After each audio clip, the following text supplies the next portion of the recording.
The Giants have won the toss, and so the Eagles will kick off. They will move from our right to our left.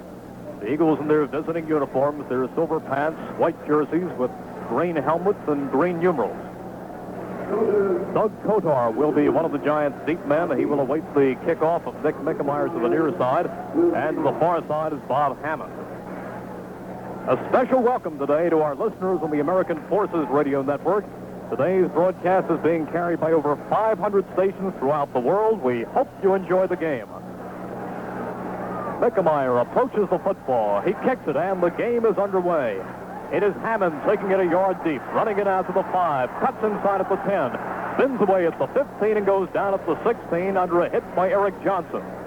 So the Giants will take over first and 10, the ball at their own 16-yard line, and that is the kind of coverage, Jim, that the Eagles kickoff team wants. Cleveland Franklin, who is rated week after week as the most consistent special teams player, did a great job that time breaking the Giant wedge all apart and enabled his buddies to come in and make the stop.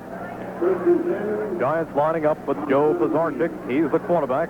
Bob Hammond and Larry Zonka, the running backs. To the far side goes Johnny Perkins. To the near side, Jimmy Robinson. First down. Here is the first offensive play of the game. Perkins. Now it's Pizarchik firing out to Perkins in the left flat.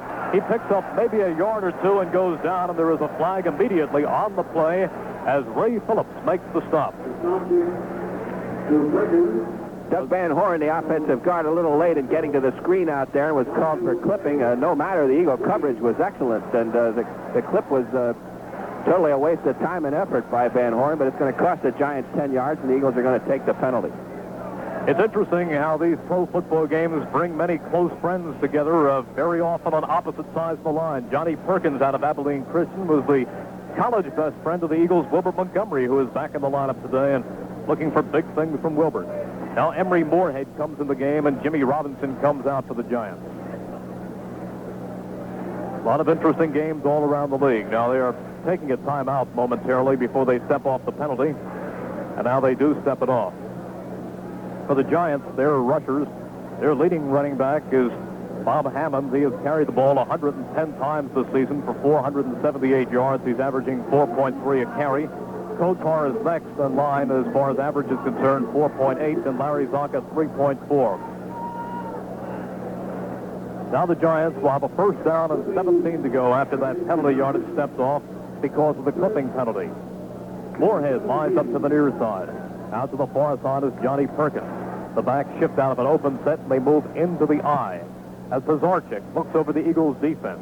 In motion to the far side goes Moorhead. The handoff is inside to Bob Hammond, and he is brought down hard by Carl Hairston, who moved over from the right end spot and dropped Hammond in a hurry. And already, Jim, we hear some booing from the crowd. Well, we heard boos when the Giants were introduced, in fact, earlier, before this game even started. The hometown fans a little bit down on the club now. They started off so well, and they've in the throes of a losing streak right now, and a lot of people had playoff hopes for this team, and those have been dwindling as weeks go by, and these fans up here are very tough. It is a second down and 17, the ball on the 8-yard line of the Giants.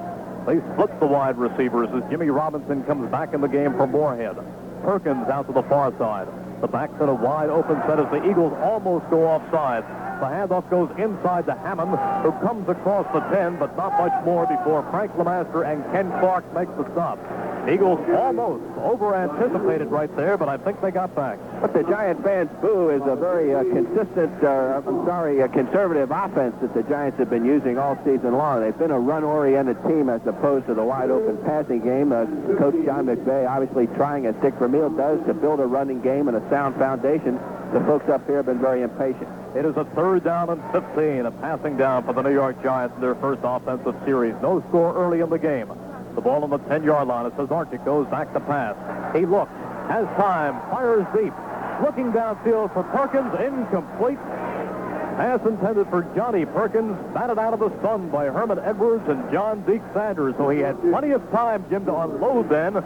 But good coverage by the Eagles. I think the ball hung up at about midfield. Plenty of time, but nobody to throw to. Everyone was covered. He only had 3 men into the pattern. He elected to go to the furthest guy down the field, Perkins, who was covered, as you mentioned, shoulder to shoulder. One side Sanders, the other side Edwards. Into the game and standing in his own end zone is the Giant punter, David Jennings. He leads the entire NFL with a 44-yard average. John Schauer, the lone safety for the Eagles, will await the punt. inside the 50. It is a line drive. Shara backs up, takes it across midfield at his own 45, cuts up at the 45 of the Giants, and comes down to the 42 before he's hit. John Shara with a few good steps, bringing it across midfield into Giant territory before he is stopped by John Surpan. 45-yard punt. There's a timeout on the field. We have no score. Talk about economy cars. At Datsun, we build them as if we had to buy the gas. Nobody can match more from the Datsun. The Datsun B210GX, 48 highway, 36 city with optional 5-speed. These are EPA estimates. Your mileage may differ. But Datsun demands more. Our B210GX runs on quality. The front wheels never need caster and camber alignment in normal use. A steel fan protects the radiator. And for performance, Datsun engineered a dual-stage electric choke. We didn't have to be so demanding, but then we are Datsun. We are driven. Nobody demands more from the Datsun than Datsun. Check out the quality of a B210GX at your Datsun dealers today.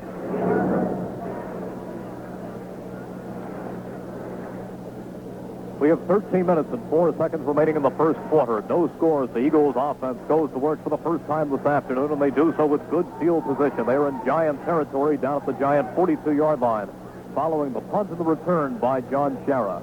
1st and 10 for the Birds as Jaworski lines them up. The backs are in the eye. The receivers are split as Jaworski turns and gives off inside to Mike Hogan, who cracks across the 40 and down to the Giant 47 or 37 or 38 before he is hit by Brian Kelly and Harry Carson. Jim again. Harry Carson is the guy who I think we are going to be mentioning an awful lot this afternoon because he is one of the best linebackers at playing that run. That time a 4-yard gain by Mike Hogan, bringing up the 2nd down and 6. To the far side goes Kenny Payne. Now Harold Carmichael lines up tight. The backs start out in the eye, a 2nd down and 6. Jaworski into a long count, looking over that Giant defense. Still calling. Now turns, gives to Montgomery across the 35, down close to the 30. Wilbert Montgomery in his first bolt picks up a 1st down. Harry Carson makes the stop with Ernie Jones. Well, Harry makes the stop, but he also took himself right out of the hole that time. He jumped up into the line of scrimmage at the last second and put himself in position where he could be blocked well that time by Guy Morris. The guy threw a shoulder in him, created the hole, and by the time Carson reacted, Wilbert had the big gain. Little credit, too, to Tom Lucan, who hit somebody and helped open that hole, and it doesn't have to stay open too long for Wilbert Montgomery. 1st and 10 for the Eagles, the ball at the Giants' 31-yard line. The running back's in a wide open set as the Giants almost jump off sides. They get back. Jaworski looking. He wants to throw. Fires over the middle. Incomplete. Incomplete. It was off the hands of Rich Osborne, who had turned at about the 24-yard line. The ball may have been thrown a bit too high, and it was really fired by Ron and went off his hands, and the Eagles are lucky because it stayed in the air a long time, but one of the Giants did not pick it off. Well, it also hurt the fingers of Rich Osborne that time. He came off the field holding, it looks like, his thumb. He's going to be replaced by Charlie Smith, another wide receiver. So it's 2nd down and 10 here. The Eagles have 3 wide men in the lineup. That is exactly what they do. They go into that 3 wide receiver offense. 2nd and 10, mark the football at the 31-yard line. The backs are open. Smith is in a slot to the right. Outside of him is Kenny Payne. Back to throw. No, Jaworski on the draw play gives off to Mike Hogan. He backpedaled and stuck the ball into the stomach of Hogan, who picked up very short yardage as he came across the 30, down to the Giants' 28 or 27, and into the arms of Harry Thompson. So not much there. A pickup of 3. It'll be a 3rd down and 7. We have 11 minutes and 20 seconds remaining to be played. Here in the first quarter, we have no score. The Eagles in their first offensive series of the game. Defense did very well their first time out. 3rd and 7, and the Eagles stay with the 3 wide receivers. This time Carmichael in a slot to the far side. Outside of him is Payne. Charlie Smith to the near side. Jaworski straight back. Setting. Fires over the middle. And the pass is incomplete. It was intended for Harold Carmichael, who had turned up at the 15-yard line. The ball was thrown a bit low, and Harold could not dig it out. The pass was low, and Ernie Jones was right on Harold in perfect coverage. So the Eagles do not click, but into the ball game comes Nick Mickemeyer. And Nick will attempt a long field goal. blitzing situation by the Giants that time with that last play. They made Ron Jaworski throw that ball a little sooner than he wanted to. Nick Mickemeyer coming on. He'll kick from the 35, a 45-yard attempt. And his longest so far this year has been a 39-yarder. 45-yard attempt for Mickemeyer. Here's the snap. The kick is up. It appears to have the distance, but it is off to the near side.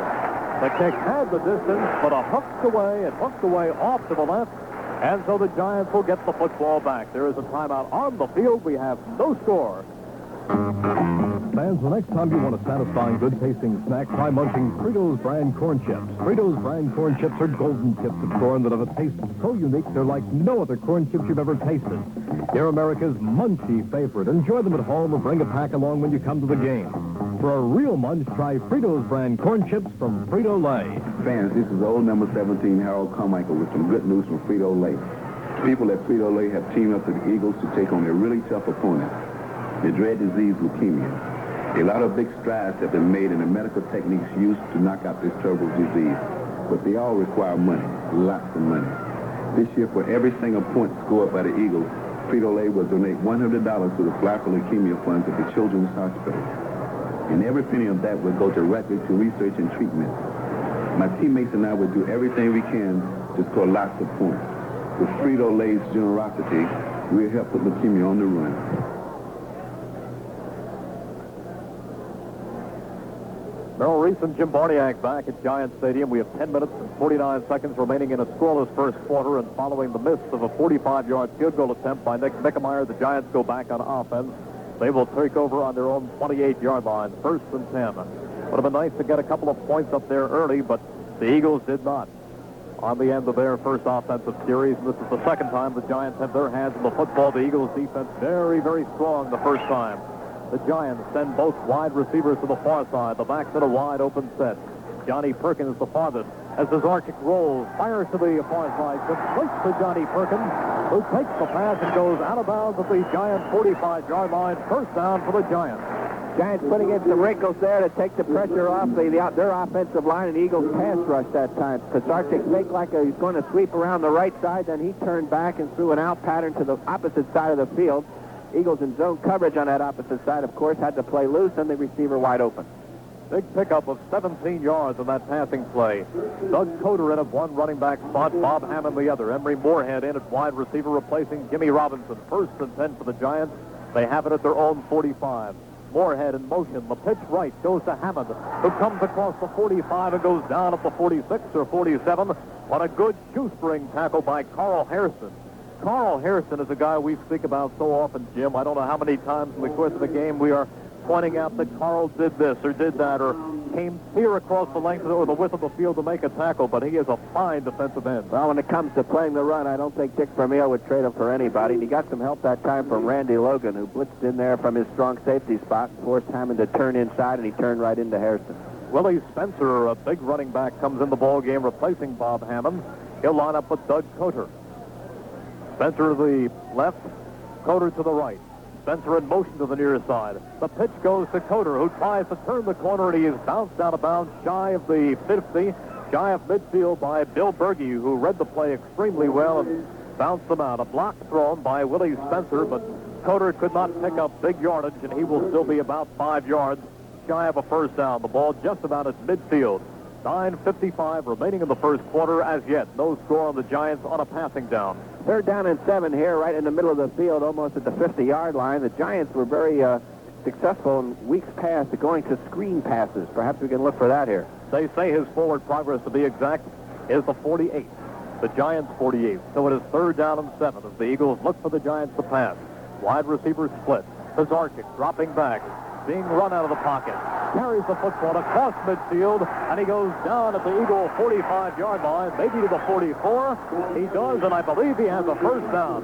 Zarchik, almost trapped, elected to spin to his left, run up the middle, and finally tackled by Frank LeMaster, but he picked up 8 yards. Reggie Wilkes had a hand on him, just couldn't bring him down. He eluded 2 Eagles that time and moved up just enough for the first down. His forward progress as he was leaping forward with the football fully extended enabled him to get the first down.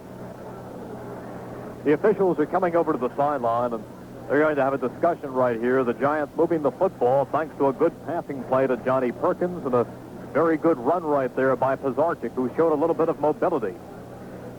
James Thompson comes in the ball game. He'll replace Johnny Perkins. Carl Hairston had a shot at him. Dennis Harrison had a shot at him, and somebody actually had him by the hip, but he just turned and squirmed and raced up the center of the field, and he needed about 7 or 6.5 for the first down, and he got 8. Does have the first down.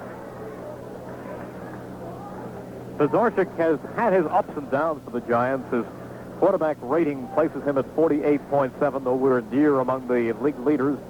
His completion average is 45%.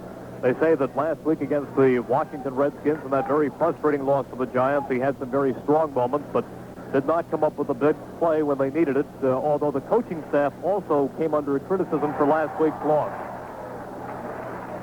They said that many of the critics here in New York criticized the Giants coaching staff for being far too conservative and pointed in part to that play with a 3rd down and 7 in the sudden death overtime where the Giants decided to run up the middle, and of course the Redskins held and subsequently went on to win that football game. Official discussion here. We have 9:21 remaining in the first quarter. We have no score. The Giants have a first down. They are in Eagles territory inside the 45-yard line at about the 44.5. As Parkway Joe Pizarchik breaks them from the huddle. To the near side is Jimmy Robinson. From the far side, Johnny Perkins. A couple of dangerous wide receivers. The running backs in an open set. James Thompson and now one wide receiver. Pizarchik fires to the near side and completes the pass to Jimmy Robinson, who takes it and goes out of bounds inside the Eagle 35, down at the 34. Reggie Wilkes got in from his left corner linebacker spot and leaped in the air, almost deflected that ball. The Eagles really going after Pizarchik, trying to put a lot of pressure on him. That has been the thing that a lot of teams have tried to do, but that time he eluded Reggie Wilkes and had the quick out pattern going on this side of the field. Bobby Lee Howard, the victim, good coverage, but it was just timed so well and thrown so well, there's not much you can do about it. Going to bring in the chains right here and stretch them, and I believe they will find that the ball is very, very close. They're taking a long look, and they decide that it is just inches short of a Giant first down. They will spot the football just across the Eagle 35 at about the 34.5. So that brings up a second down and inches for the Giants. So Pizarchik is throwing very well early in the game. Emery Moorhead comes in at one wide receiver. Johnny Perkins the other. The running backs are Bob Hammond and Doug Coder on the 2nd down and 1. The backs shift out of the eye, and Hammond lines up on a wing left. The wide receivers are split. Coder, the lone back, takes the handoff, goes up the middle, and falls forward for the necessary yardage. He has a first down before being stopped by Dennis Harrison and Charlie Johnson. So nothing fancy there. They brought one man out as a wing left, and the only running back was Coder. He's very strong. He needed the yard. He picked up 2. A couple other scores. The St. Louis Cardinals 7 and the Washington Redskins nothing very early in the first period, and not too far from here, the Jets 7 and the New England Patriots nothing also in the first period. 1st and 10 for the Giants. They spot the football at the Eagle 32-yard line. Jimmy Robinson goes to the far side. Johnny Perkins lines up to the near side. Pizarchik to throw. Fires, completes the pass to Bob Hammond, and he takes it and goes inside the 25-yard line. Little motion that time, but it was Bob Hammond, the recipient. He picked up 7 yards on that short pass. Hammond went in motion, then got right into the pattern. They put a little pressure on the left corner here by flooding it with receivers. Bobby Lee Howard had to kind of straddle things, go with one guy for a while, and then drift back toward Hammond, and the timing was there. Pizarchik doing a lot of throwing here on first down to keep the Eagles off his back. And Giants coach John McVay doing a lot of substituting as James Thompson comes in, replacing Johnny Perkins. Willie Spencer comes in to team up with Coder. Spencer lines up as a wing left. The wide receivers are split. The handoff on a sweep left goes to Coder, who tries to turn the corner. He does. He comes down to the 20, and another Giant first down. Herman Edwards bounces him out of bounds, but he got some good blocks, and he picked up 5 yards and a first down. A big block by Willie Spencer, and that's what sprung him. A couple of good blocks on the offensive line by Gordon Gravel and Doug Van Horn and Jim Clack. Coder is not what you would call a burner. He's not a speed back, but that time he had the blocking. He had plenty of running room, and now the Giants are threatening. They have a 1st and 10. They are inside the 20. Hammond and Coder are the running backs. The wide receivers are split. Perkins and Robinson. Now Out to the side goes Hammond to the wing left. Pazarchik wants to throw. Setting, has time, fires, complete. Touchdown, Bob Hammond. A perfect pass from Joe Pazarchik to Bob Hammond, and the Giants are on the scoreboard. Bob Hammond just drifted downfield into a wide open area there. The wide receivers both ran deep patterns into the corner of the end zone. Hammond just drifted out, found an open spot, and Pazarchik did not drill that ball. He just lofted it softly into the open area for a touchdown. It was right on the money, and there was a definite mistake of the Eagles secondary because he was wide open. The try for the extra point by Joe Danello is up, and it's good. There's a timeout on the field with the score. The Giants 7, the Eagles nothing.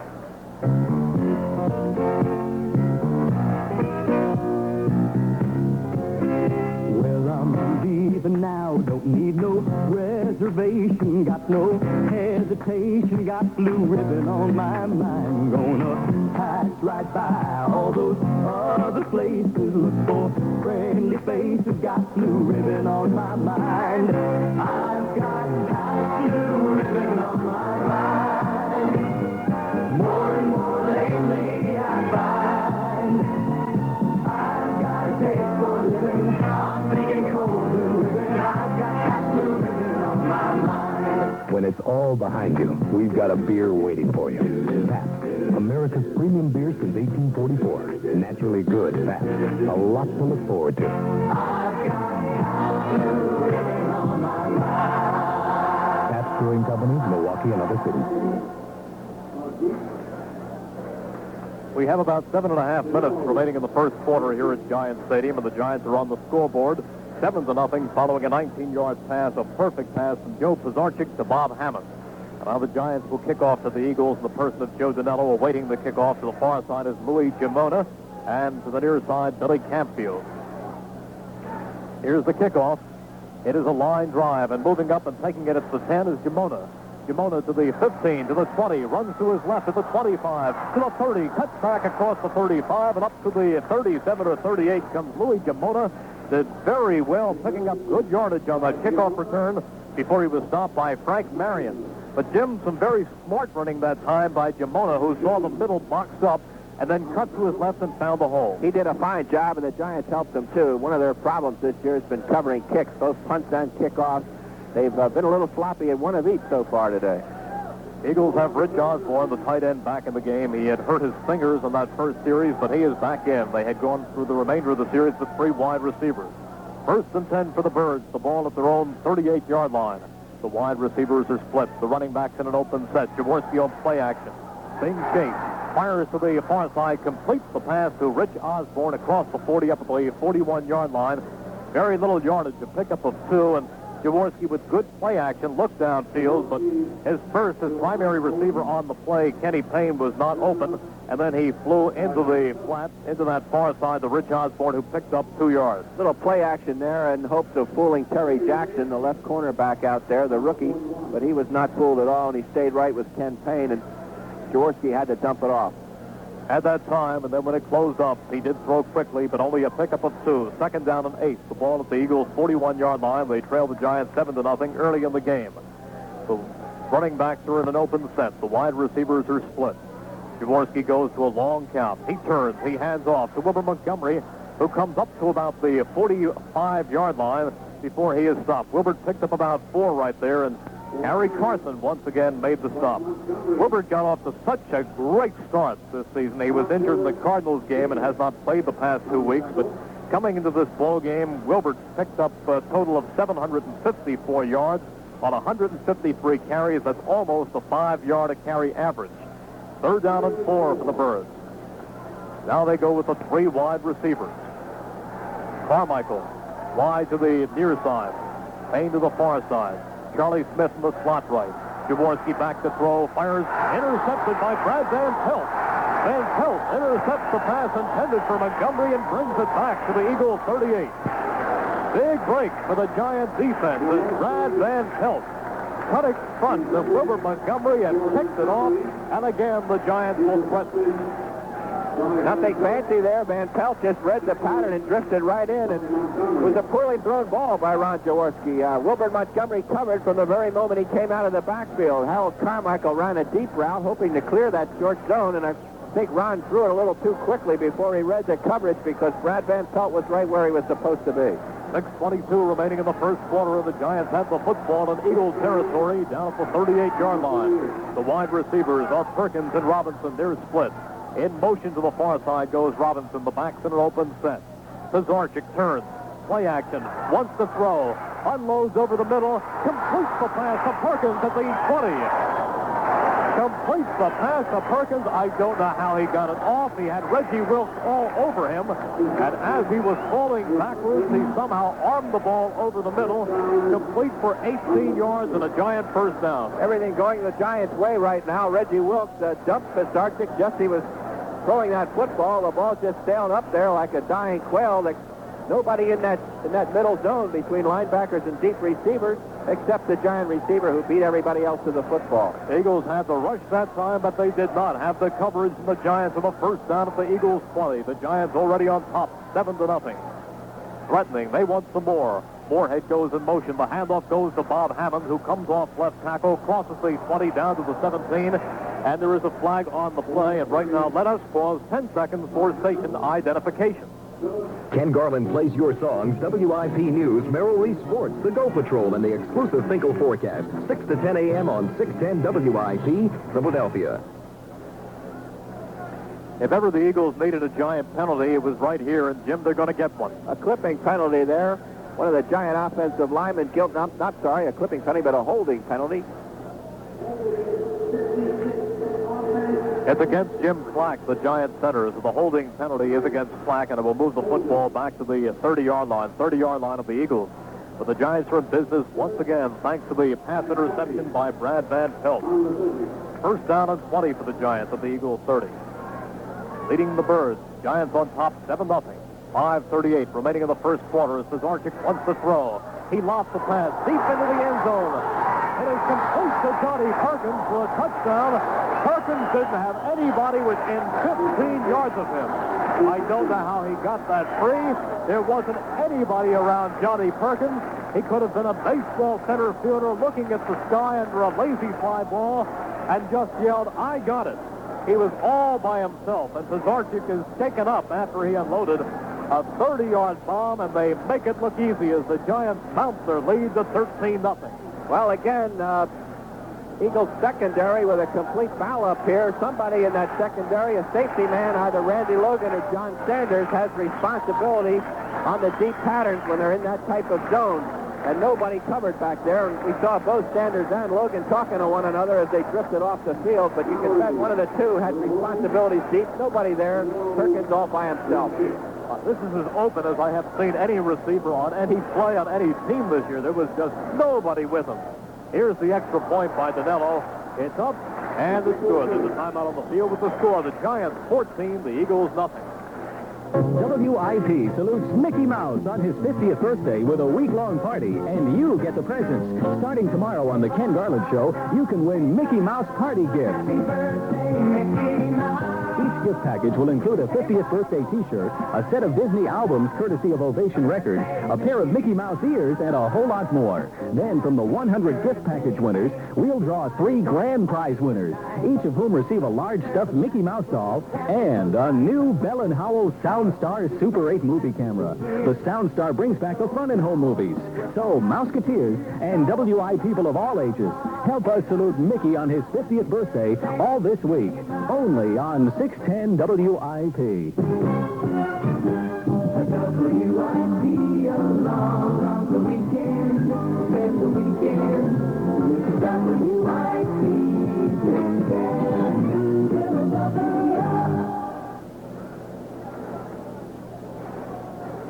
5.5 minutes remaining in the first quarter. Merrill, Reese, and Jim Barniak back at Giant Stadium, and the Eagles are already in trouble. Of course, an awful lot of time remaining in this football game, but they are in early trouble as the Giants lead 14-0. And now Janello will kick off for the Giants following that 30-yard easy bomb to Johnny Perkins for the Giants' second touchdown of the afternoon. deep for the Eagles. Jamona to the far side. Campfield to the near side. The kickoff is a poor one. It bounces. It is picked up by Jamona, who is spun around at the 20, on his feet at the 25, and comes up to the 27-yard line before he is stopped by Dan Lloyd. Dan Lloyd makes the stop. Shocking thing here is during the last 8 games, the Eagles have been holding opponents to 11.6 points per game, one of the best defensive records in the league. And here we are with 5 minutes 21 to go in the first period, and already the Giants have struck for 2 touchdowns. One of the things about the Eagles, even when they have not played well this season, they generally look very organized, very assured of their assignments. But so far this afternoon, there has definitely been confusion in the secondary. There is no other way to describe it but confusion. The running back shift into the eye. Harold Carmichael lines up on a wing to the far side. The Eagles are going to be called right here as Rich Osborne jumps ahead of the count. Rich Osborne looked like he started out in front of him. Here's the official's call. But the Eagles offensively have yet to get on track this afternoon. They have had a couple of opportunities.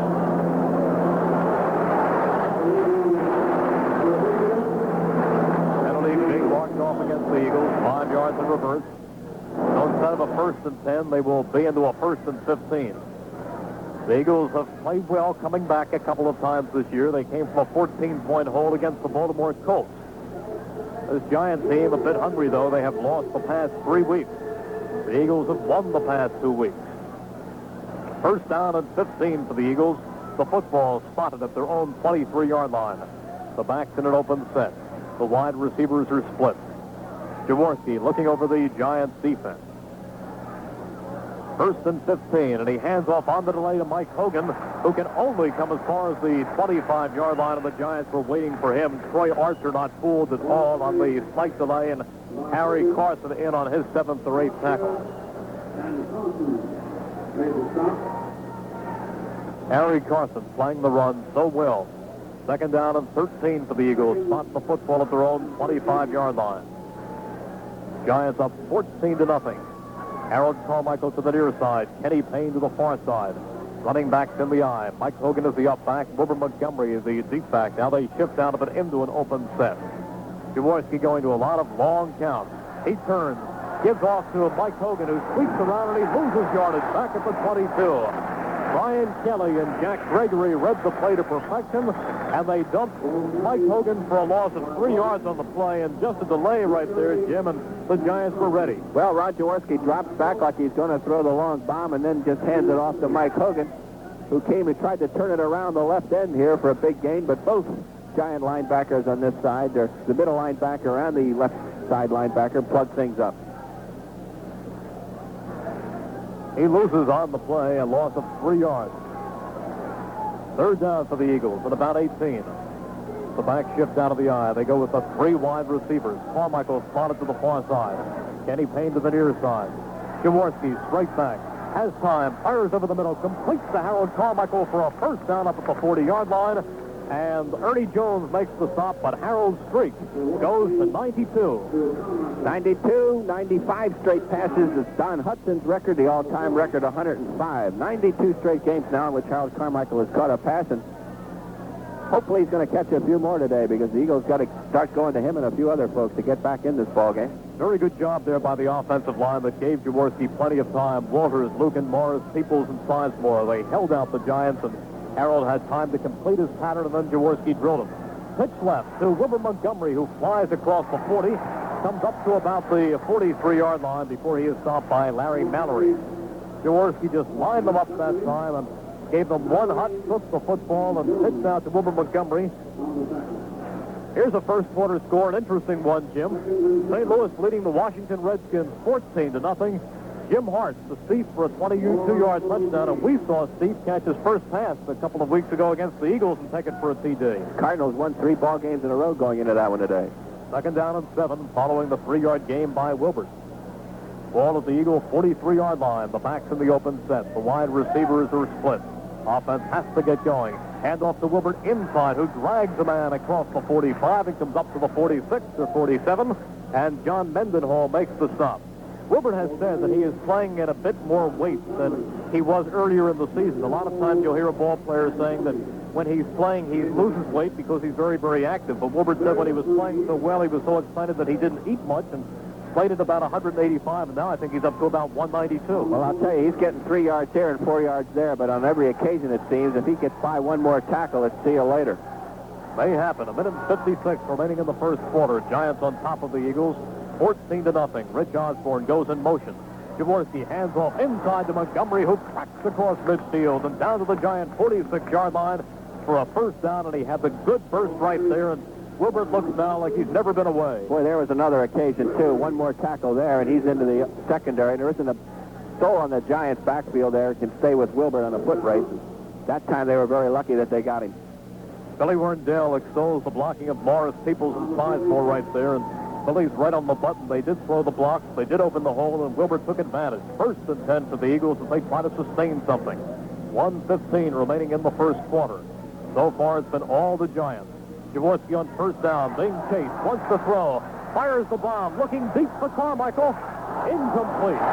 Carmichael juggled the football. Ray Rhodes was on him and did a great job to bat the ball away from Carmichael. But he had Carmichael down that left sideline, down at about the 4-yard line. But a good job right there by Ray Rhodes, who played that pass as well as it could be played. Absolutely. Harold with good position, and also, of course, he's got size going for him as he has against every cornerback in the league. And Harold had a chance to catch that ball, but Ray Rhodes did the smart thing. He started poking at Harold's arms and at the football, hoping to jar it loose, and he was successful in this instance.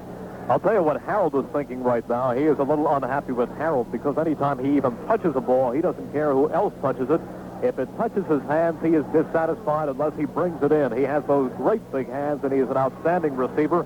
He made the two big plays a week ago to beat the Jets. A 2nd down and 10 for the Eagles. They're at the Giant 46. Jaworski to Montgomery, who comes across the 45 down to the 43, but he is abruptly put down by Harry Carson and Brad Van Pelt. I think that is the 8th tackle this afternoon for Harry Carson, and we're seeing just how good he is. Well, that time the Eagles ran a little crisscross pattern in the backfield, faking to Hogan, hoping to draw Carson out of there, but he didn't go for it. He stayed right there, and Wilbert came in from the other direction, and Carson, of course, made the stop. Like Bill Berge, he did not enjoy much of the national limelight as a college player. Berge, of course, went to Arkansas State, and Harry Carson at South Carolina State. The Giants will rotate into the nickel defense. The Eagles with a 3rd down and 6. The ball at the Giant 42. Jaworski straight back to throw. Setting, looking, fires, incomplete. Intended for Mike Hogan, but Hogan was covered by Larry Mallory, and Jaworski had to throw the football, and Hogan really did not have a shot at that one. Hogan covered well that time by Mallory. Mike was not into the pattern as yet, and Jaworski under a heavy rush had to throw too soon. Nobody really into that flat pattern when Hogan was about to start in that direction, but the ball was on its way before he was. Putting that good rush on for the Giants was John Mendenhall. He came in hard. Jaworski just got it off. And now the Eagles will punt as Mike Michel backs up to take the snap from Dennis Franks at his own 43-yard line. Waiting deep into the far side is Bob Hammond. To the near side is Jim Robinson. Robinson goes over to the far side. Then is Hammond to the near side. A high punt sailing over the head of Michel. He picks up the football and turns and kicks it away, and it will be taken by a Giant and dropped at the 35-yard line. But let us give some credit right here to Mike Michel, who had the football snapped a good 5 yards over his head. He raced after it. He picked it up on a bounce. He raced to the far side. He stopped. He turned, and he boomed the soccer kick downfield. It was taken by Terry Jackson. He dropped the football, then fell on it. The Giants will take over 1st and 10 at their own 35-yard line. But what a great clutch job by Mike Michel. Well, when Mike Michel came here from the Miami Dolphins by way of Stanford, Dick Vermeil said, watch this guy. He's an athlete. He can do a lot more things than just stand back there and kick the ball. He didn't want to have to do more right there, but he did, and he did it well. 1st and 10 for the Giants. The handoff goes inside to Dan Dornick, now in the game at one running back spot. And Dornick comes up to about the 39 or 40-yard line. There is the gun. That's the end of the first quarter. There's a timeout on the field with the score. The Giants 14, the Eagles nothing. Of all imported pickup trucks, guess which one is numero uno? You guessed it, Datsun.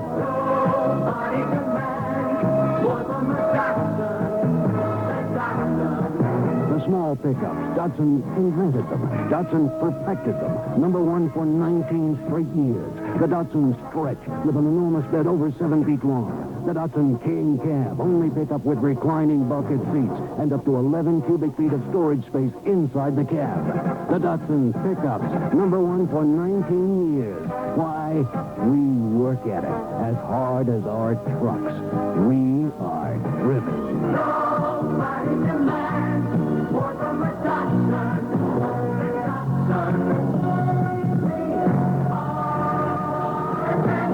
See and drive America's number one pickups at your Datsun dealer.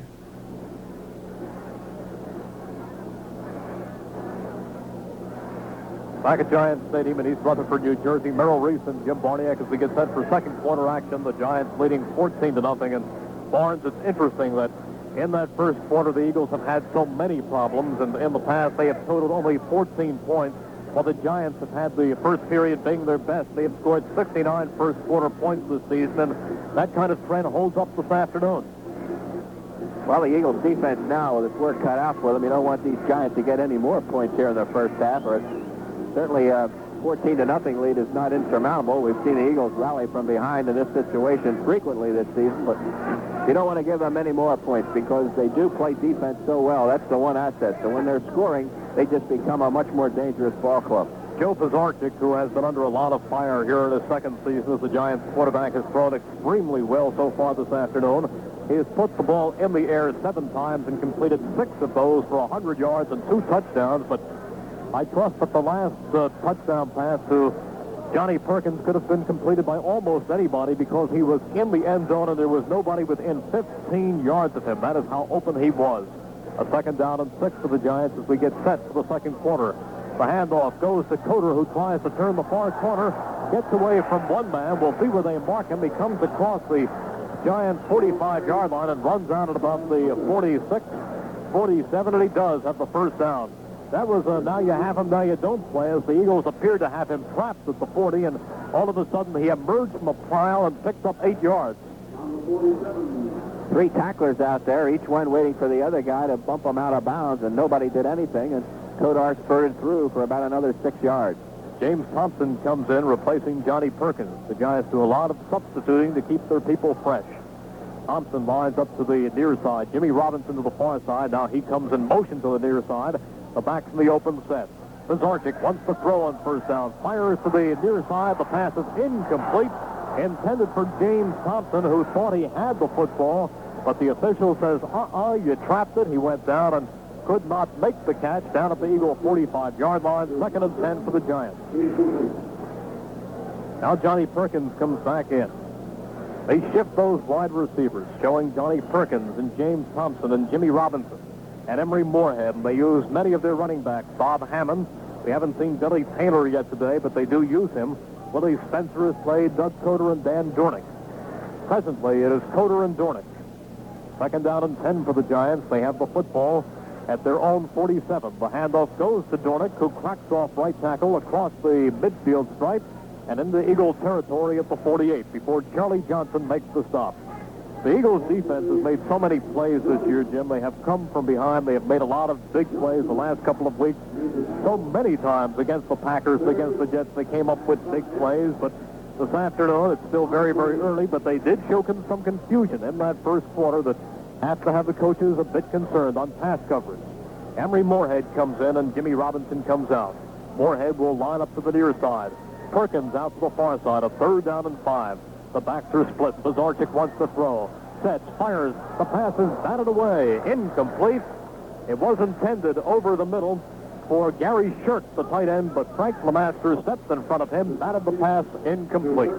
Randy Logan coming in again, blitzing from his strong safety spot, put a little bit of pressure on Barniak, who unloaded a bit soon, but that time fine coverage by Frank Lemaster, who took that tight end one-on-one practically and stayed right with him. Did a very fine job. 4th down and 5 for the Giants, and now Joe Danello checks in the game, or rather David Jennings, the Giant punter, checks in the game. He'll wait the snap. He gets it at his own 38. He hits it, angling for the nearest sideline. It takes a bounce. It doesn't reach the sidelines. It bounces in and out of the end zone. Started out for the nearest sideline, but it bounces at the 5 and rolls on in. A 48-yard punt for David Jennings. who is averaging, as I said, 44 yards. That is the top average of any punter in the National Football League. So now the Eagles will take over. There is a timeout on the field with the score. The Giants leading the Eagles 14-0. Jackie Stewart, winner of more Formula One Grand Prix automobile races than any driver in history. Formula One racing can be incredibly expensive. Even tires and fuel don't come cheaply. Of course, in racing, the price of fuel is not much of a consideration. But when you're driving down the highway in a car that doesn't deliver such terrific gas mileage, and you've got to use premium gasoline in that car, well, then the price of gasoline should be a consideration. Paying premium prices for premium gasoline is not something I'd care to do. Not when there's a premium that sells for less than most other major premiums. Getty Premium. Getty offers quality premium gasoline without the premium price. That means you can get the power your car demands and pay less for it. So remember, when you fill up next time, fill up with Getty Premium. The premium that gives you more miles for your money. Ron Jaworski on the afternoon has passed the football 7 times, completed 3 of them for a total of only 20 yards and 1 interception. Eagles could be in worse shape. They had a snap for a punt go over the hands of their punter, Mike Michel, but he boomed it anyhow, raced it down and got it off. But now the Eagles go back on offense. 1st and 10 at their own 20-yard line. Jaworski splits the wide receivers, has the backs in the eye, hands off to Wilbur Montgomery, who spins away from one man in the backfield, but still can only get back to the line of scrimmage. And, Jim, that play took a long time developing. Wilbur Montgomery couldn't find any running room there at all. The Giants are really gearing up now to stop the run on 1st down, so perhaps we can expect Ron Jaworski at some point soon to try and loosen things up here. Brian Kelly is the man who made the stop. The Giants have 3 very fine linebackers. Harry Carson, we have spoken about him so many times today, and Brian Kelly, who is the right outside linebacker, and also Brad Van Pelt, the former All-American from Michigan State, who has an interception already today. 2nd down and 10, the ball only at the original line of scrimmage as Jaworski gives to Montgomery on the delay. Montgomery stumbles at the 25, comes across the 30, Montgomery up to the 35-yard line. Excellent run by Wilbur Montgomery, who had no place to go. He was hit 2 or 3 times. He kept the balance miraculously and finally cracked up to the 35-yard line. A 14-yard gain for Wilbur before he is stopped by George Martin and Larry Mallory. But Wilbur again showing that exceptional balance.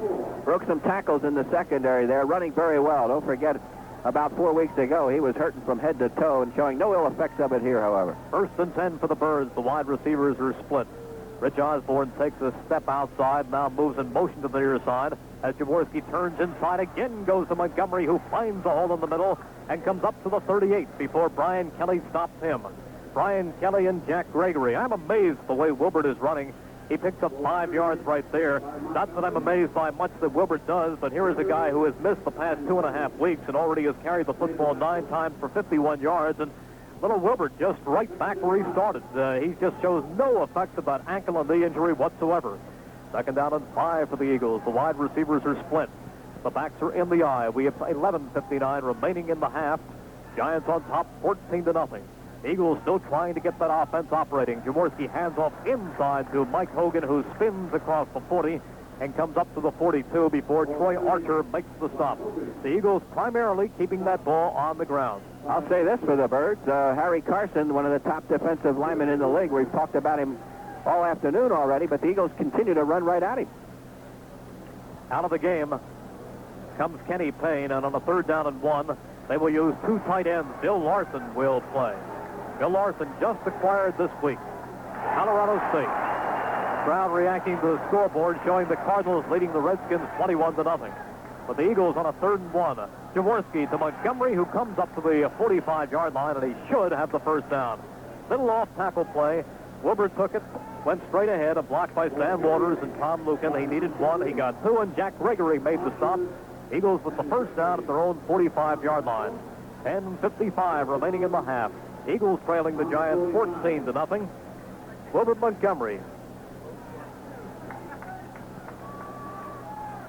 1st and 10 for the Birds. They line up at their own 45. The wide receivers are split. The backs start out in the eye, and now they shift into a set left. As Jaworski goes into the long count. He retreats. He sets up. Looking. Fires in the flat. incomplete, intended for Mike Hogan at the 45-yard line. The ball was thrown a bit in front of him, and he could not bring it in, but there is a flag thrown down at the Giant 40. That's thrown in the illegal chuck territory there. Let's see if that's a call.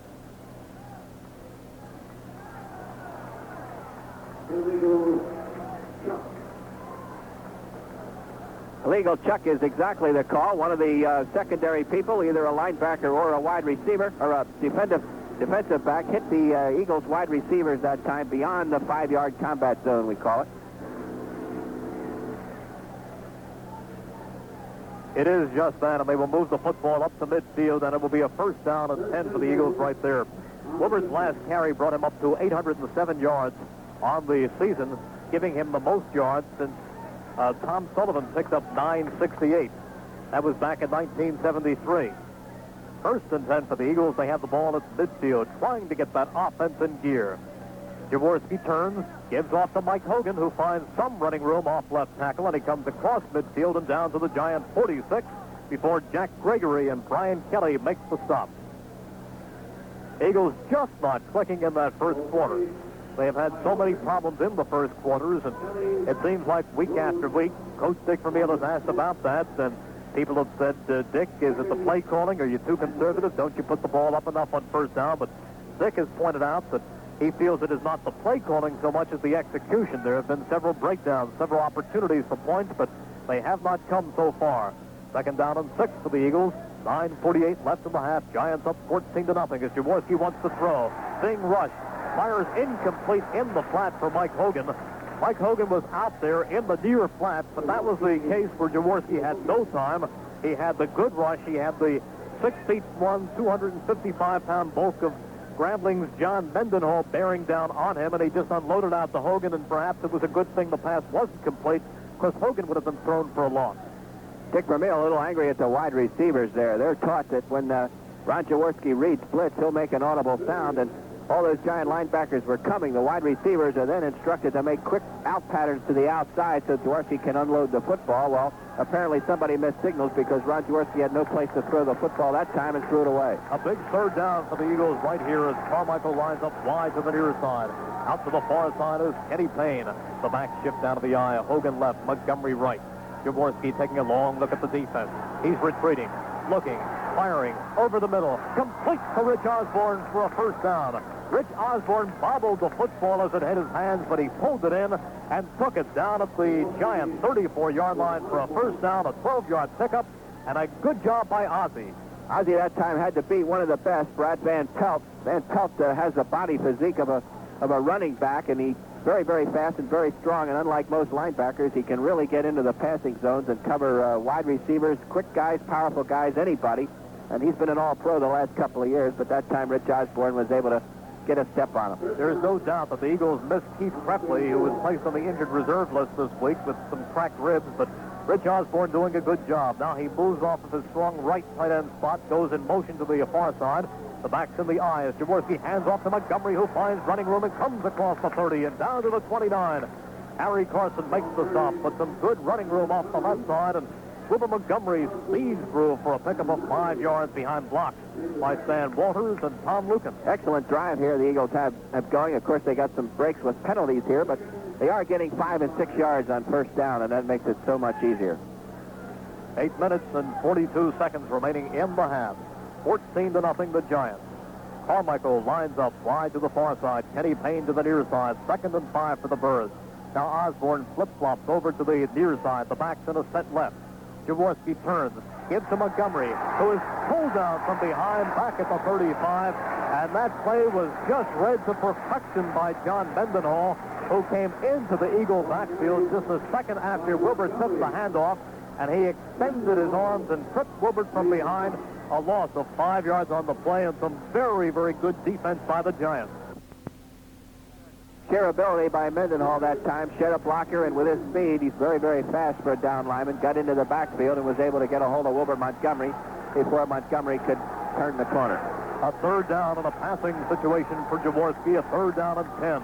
The football inside the 35, down at the Giant 34. Eagles go with 3 wide receivers. Carmichael to the near side has just one man on him so far. Jaworski back to throw. Has Carmichael, and Carmichael should have the first down as he spins. He took the ball at the 25-yard line, and he spun forward, came down to the 23 or 22. Ernie Jones in single coverage, and he didn't have a prayer. Well, you took the words right out of my mouth. Single coverage, exactly. And they've been doing it a lot on Harold Carmichael here early, and you just can't do that. Rich Osborne comes back into the football game at tight end as the Eagles pull Charlie Smith. They went with the 3 wide receivers that time, but only one man lining up on Harold. Jaworski read it and threw it perfectly. 1st and 10 for the Birds. They want to get on that scoreboard. They have the ball at the Giants' 23. Wide receivers are split. Backs in an open set. Jaworski again goes to that long count. Still calling. He turns, gives to Hogan on a sweep left. Cannot turn the corner, and he's thrown for a loss. Jack Gregory just right along the line of scrimmage, and he threw Mike Hogan for a loss of a couple. We'll pause 10 seconds for station identification. What? But Jack Gregory looked like, he looked that time, Jim, like he had heard the play in the Eagles huddle. He was that convinced that Mike Hogan was sweeping to the outside, and he just slid along the line of scrimmage, and when they both arrived at the same point, he dumped Michael. 2nd down and 13 following the loss of 3. Wide receivers are split. The running backs are split. Jaworski wants some points. He backs up. He goes long, looking for Carmichael, incomplete. Looking for Carmichael, who he had. Carmichael had his man by a step, but racing over and jumping into the air and knocking the pass away from Carmichael and harmlessly out of bounds with the free safety, Ernie Jones, and Jones really made a great play there. That time the Giants did double cover Harold, but Harold still had possession that time, and had the ball been thrown longer further downfield, the Eagles would have had themselves a touchdown. Well, that time they matched that double coverage. They dropped Ray Rhodes back on Harold Carmichael, and then Ernie Jones just read the play perfectly as it was coming to Carmichael, and he came away and cut off the angle, knocking the football out. A 3rd down and 13 as the Eagles go with 3 wide receivers. The Giants bring in an extra defensive back. They're in the nickel. The back's in an open set. Charlie Smith in a slot to the near side. Kenny Payne outside of him. Jaworski dropping back. Being chased. Rolling to his left. Firing deep for the end zone. Incomplete. Incomplete. The pass intended for the far left corner of the end zone for Charlie Smith. Knocked away by Ray Rhodes. Incomplete, and the Giants have held. Charlie Smith had some clear territory in the end zone that time, but the ball had to be thrown about 50 yards in the air, and by the time it came down, Rhodes was able to react and get over there in time to bat it down. He looked wide open, but of course when you got to throw the football that far, a speedy defensive back or any defensive back can recover. Mickemeyer in the ball game for his 2nd field goal attempt of the afternoon.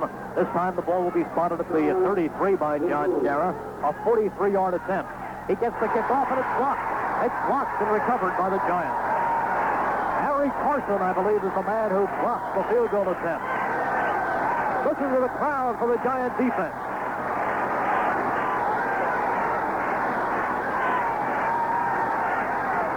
Here's a timeout on the field with the score. The Giants 14, the Eagles nothing. This is Rocky Graziano. Have you seen our TV commercial for today's man? You know, with Smoking Joe, me, Cal Rhodes, and all those other guys. Well, it teaches you about winners. They win by hitting the right place at the right time. That's how to win when you're buying things, too. Like right now, is the right time to hit today's man. Why? Because you could take $100 off the price tag on any new suit. That's why. And you could take $50 off the price tag on any sports coat or top coat or raincoat. And $50 isn't chicken feed either. You want to win at shopping for clothes? Then hit the right place.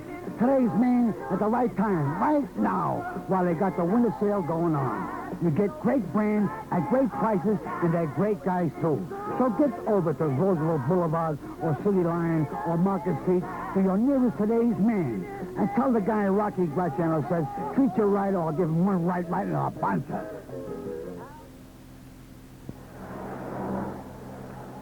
We have 5 minutes and 39 seconds remaining until halftime.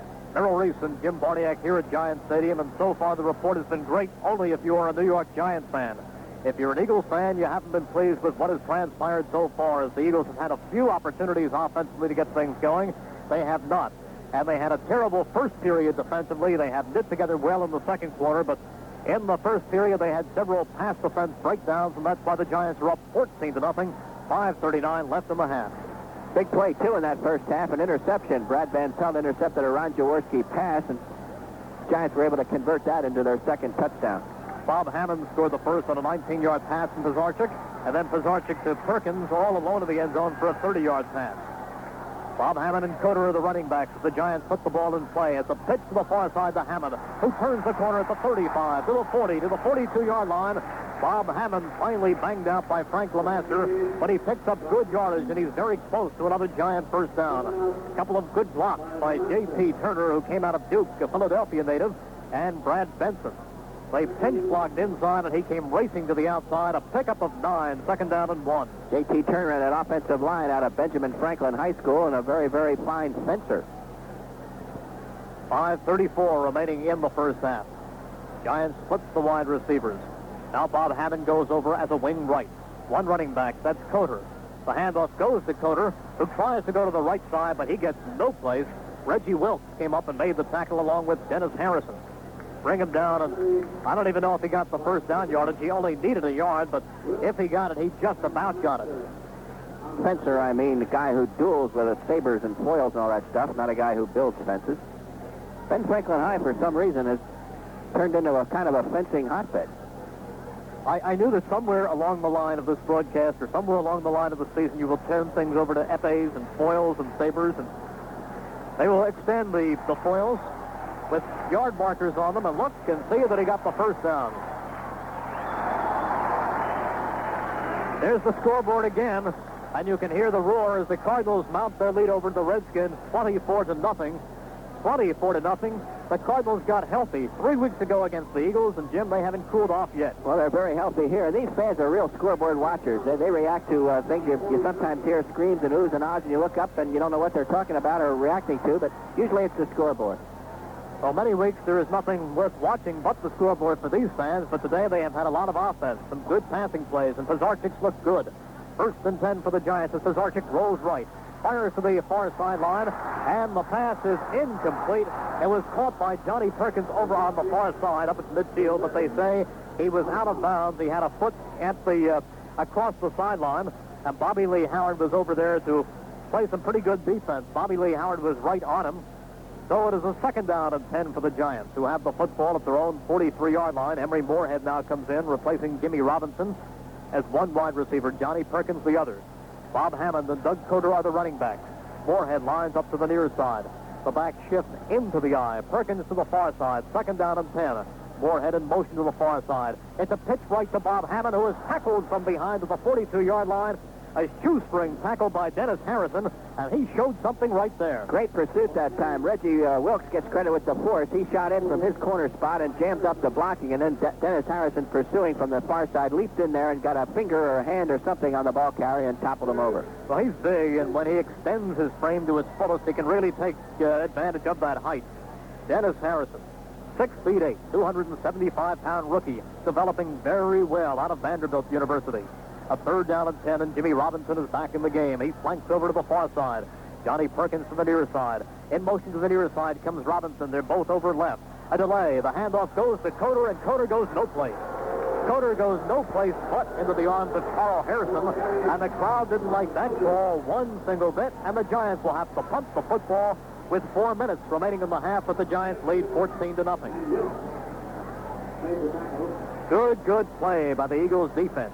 They were ready for that delay. John Shara would drop back as the lone safety at the 15-yard line. In the punt is David Jennings, who the last time boomed the 48-yarder. Jim Peterzak snapped it. This punt is high, and it is wobbling, and Shara calls for a fair catch at his own 20-yard line. And the Eagles will take over 1st and 10 at their own 20, following a 37-yard punt. So he just got that into the air. Not one of his better punts, but there was a wave of New York Giants coming down on John Shara, and he just wisely called for the fair catch. Time for the Eagles offense to produce something. They have come down. They have come as far as the Giants' 20-yard line, but they have not gotten in for a score. Nick Nickemeyer missed the field goal attempt, the long one, a 45-yarder, which had the distance but was wide to the near side in the first quarter.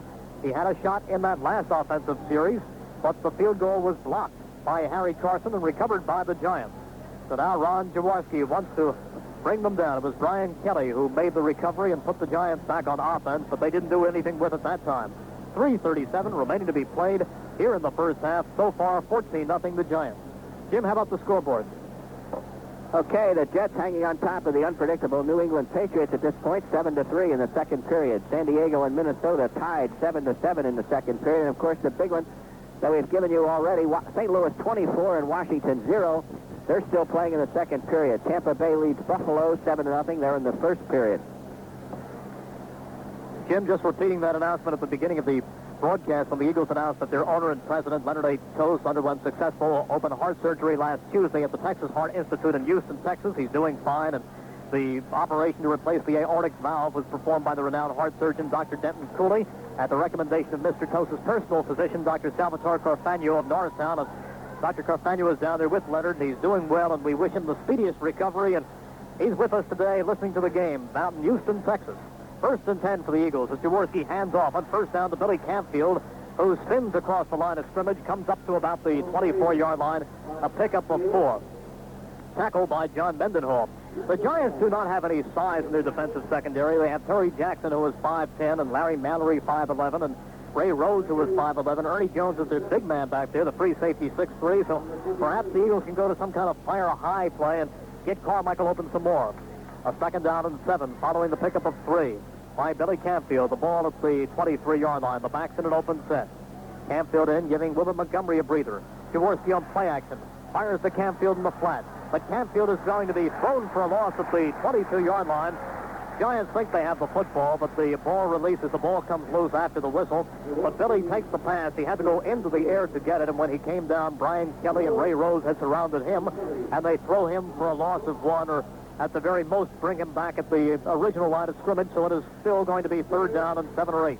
Campfield, the best pass receiver of the Eagles' backfield core. I'm sure there's nothing wrong with Wilbert Montgomery, or at least I hope not. I haven't seen any indication that there is, but Campfield in there because he can catch the ball, and the Eagles may have to put the ball up here if they hope to get on the board with 2:47 left to go in the first half.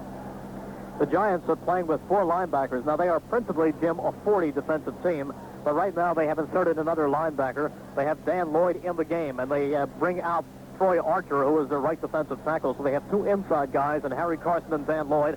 And, of course, their regular outside guys, the left linebacker, Brad Van Pelt, and the right linebacker, Brian Kelly. So the Giants, as I said, principally a 40 team, but they do, on occasion, go to the 30, and that's what they're doing right here. 2:47 remaining in the half, and Ron Jaworski is calling a timeout to come over and discuss things with the Eagles coaching staff, speaking to Dick Vermeil and Bill Davis. Into the ball game comes Charlie Smith. Out of the game is going to come Rich Osborne, so the coaches have elected to go with that 3 wide receiver offense. Eagles have gotten it going a few times this afternoon, but they have not taken it in. They have put no points on the scoreboard. The way things started out this afternoon, you thought the Giants were going to just be off to the races, but the Eagles' defense, fortunately for them, has tightened and cleared up whatever confusion they showed in that first quarter, and they still trail the Giants 14-0. But it was 14-0 midway through that first quarter, and things were looking very dim. The Eagles defensively have tightened, but offensively they have got to move. They have the 3 wide receivers. They send Kenny Payne to the near side, Charlie Smith in the slot, Harold Carmichael to the far side. The running backs are Campfield and Hogan. Third down and 8 as Jaworski drops straight back. Looks, fires to the near side, completes to Charlie Smith, who takes the pass across the 30-yard line up at about the 31. He's bounced out of bounds by Ray Rhodes, but a first down for the Eagles right there. That was the exact play that was called on the sidelines, and it worked exactly as I'm sure the whole thing was designed to work. Charlie Smith and Ken Payne, both wide receivers, out on the right side of the field. Harold Carmichael on the far side. Payne drives the coverage deep. Smith runs a little turnout route and then curls back, and just enough to get the first down. Well-executed play. The Giants now go back to that 30 defense as Troy Archer comes in and Dan Lloyd goes out. 2 minutes and 40 seconds remaining in the first half. Jaworski trying to get them going. Eagles bring back their tight end, and they take out Charlie Smith. Rich Osborne in a strong right. Jaworski hands off to Hogan on a delay, who gets a couple of yards, and then he is met by the shoulder of Harry Carson, who drops him along with Brian Kelly. And, Jim, it's almost impossible to call a play without seeing Harry Carson right in there. He just reads so well, and very often you come to broadcast a game or to see a game and you hear this and that and so many things about a ball player, and you come up disappointed. But this guy is in such evidence this afternoon. Billy Werndell tells me he has 9 tackles so far in the first half. A pickup there of just 2 yards, a 2-yard gain by Hogan, second down and 8. The ball at the 34-yard line. Jaworski fakes the handoff. Play action. fires to the far flat to Campfield, who tries to turn upfield, and he comes across the 35, up to the 37 or 38. He's going to be shy of the first down. In fact, he is knocked out by Ray Rhodes, shy of the 40-yard line. There is the 2-minute warning. There's a timeout on the field with the score. The Giants 14, the Eagles nothing. Well, I'm leaving now, don't need no reservation, got no hesitation, got them living on my mind. I'm gonna pass right by all those other places, look for friendly faces, got them living on my mind. I've got that blue ribbon on my mind. More and more lately, I'm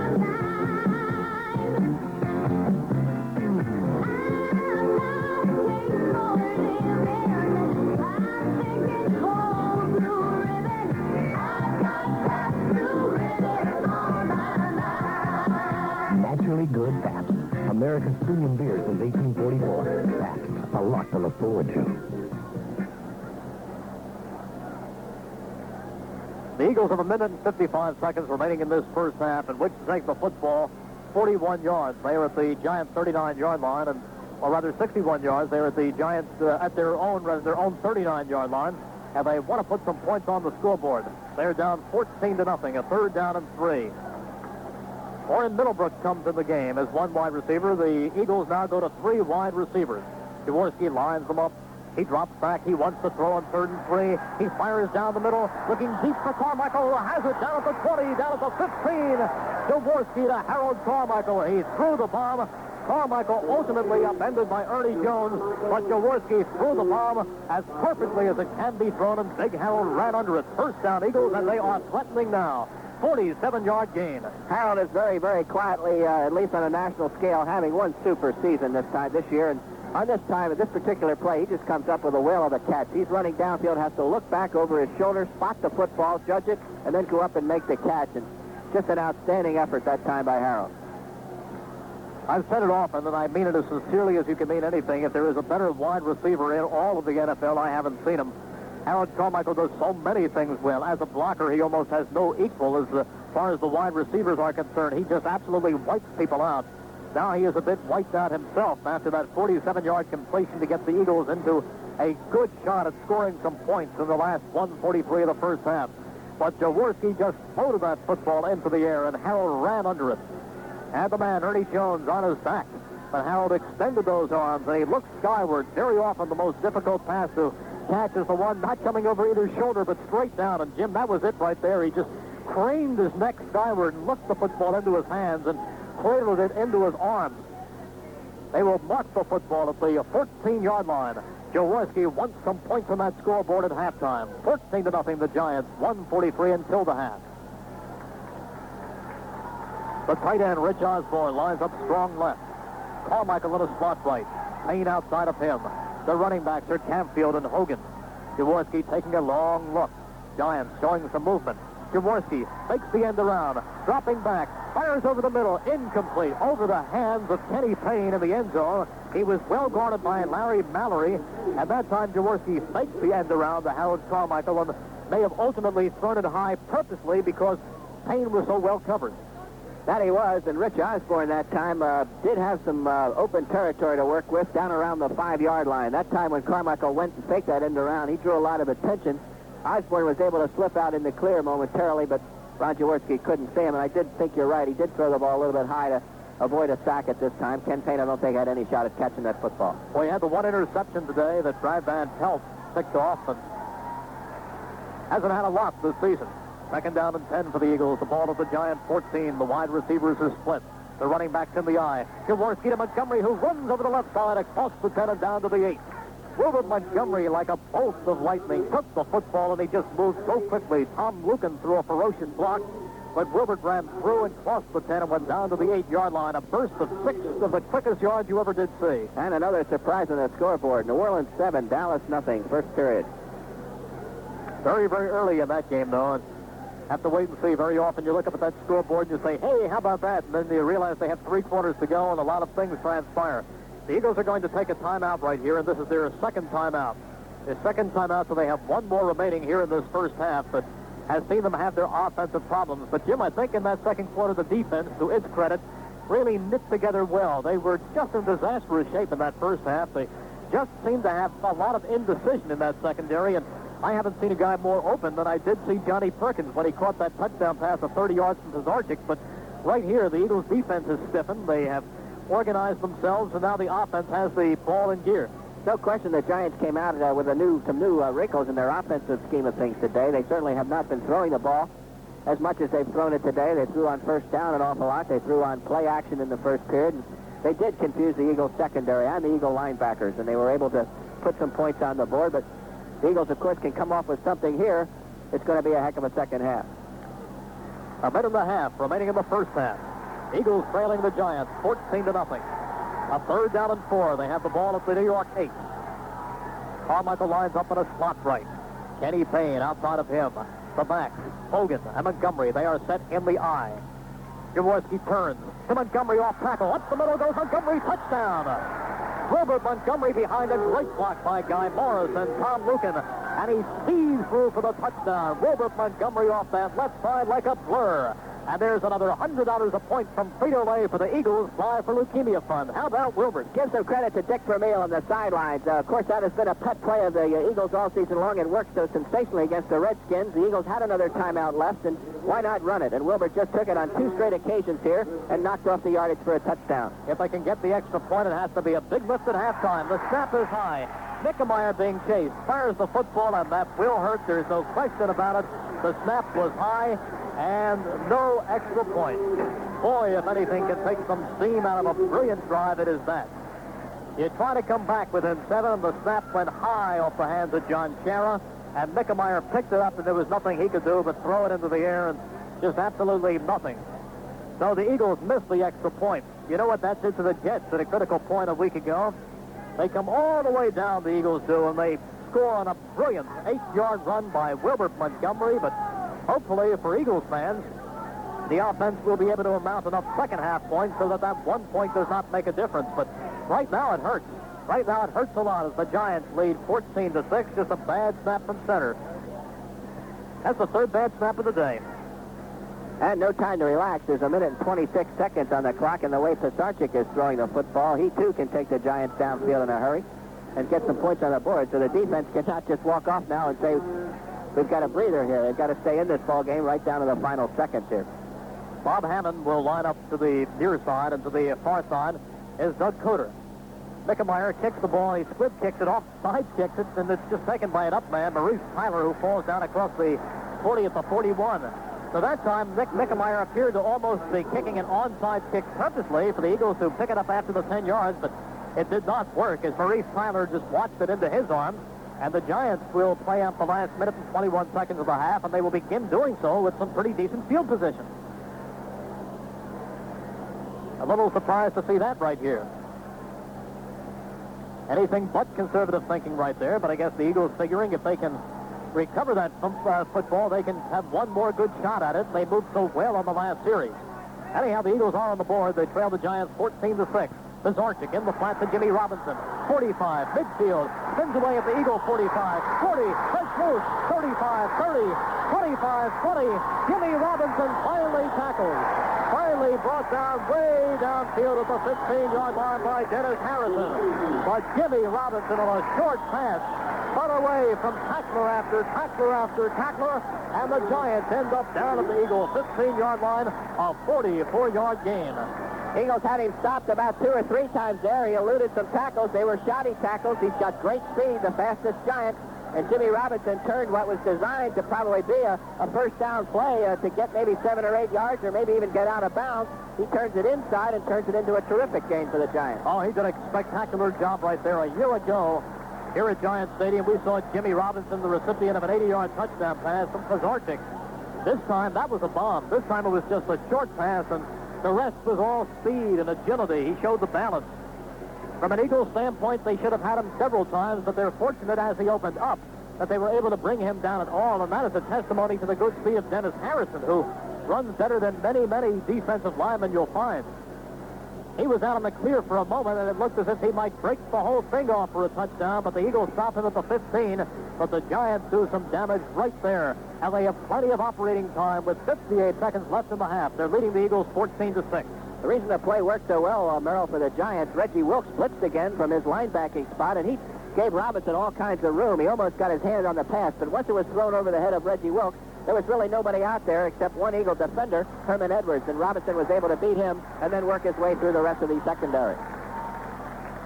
Giants driving with 58 seconds remaining in the half, and the Eagles, who had narrowed the gap just seconds ago, now find their back to the wall once again as Pizarczyk lines up and quiets the crowd.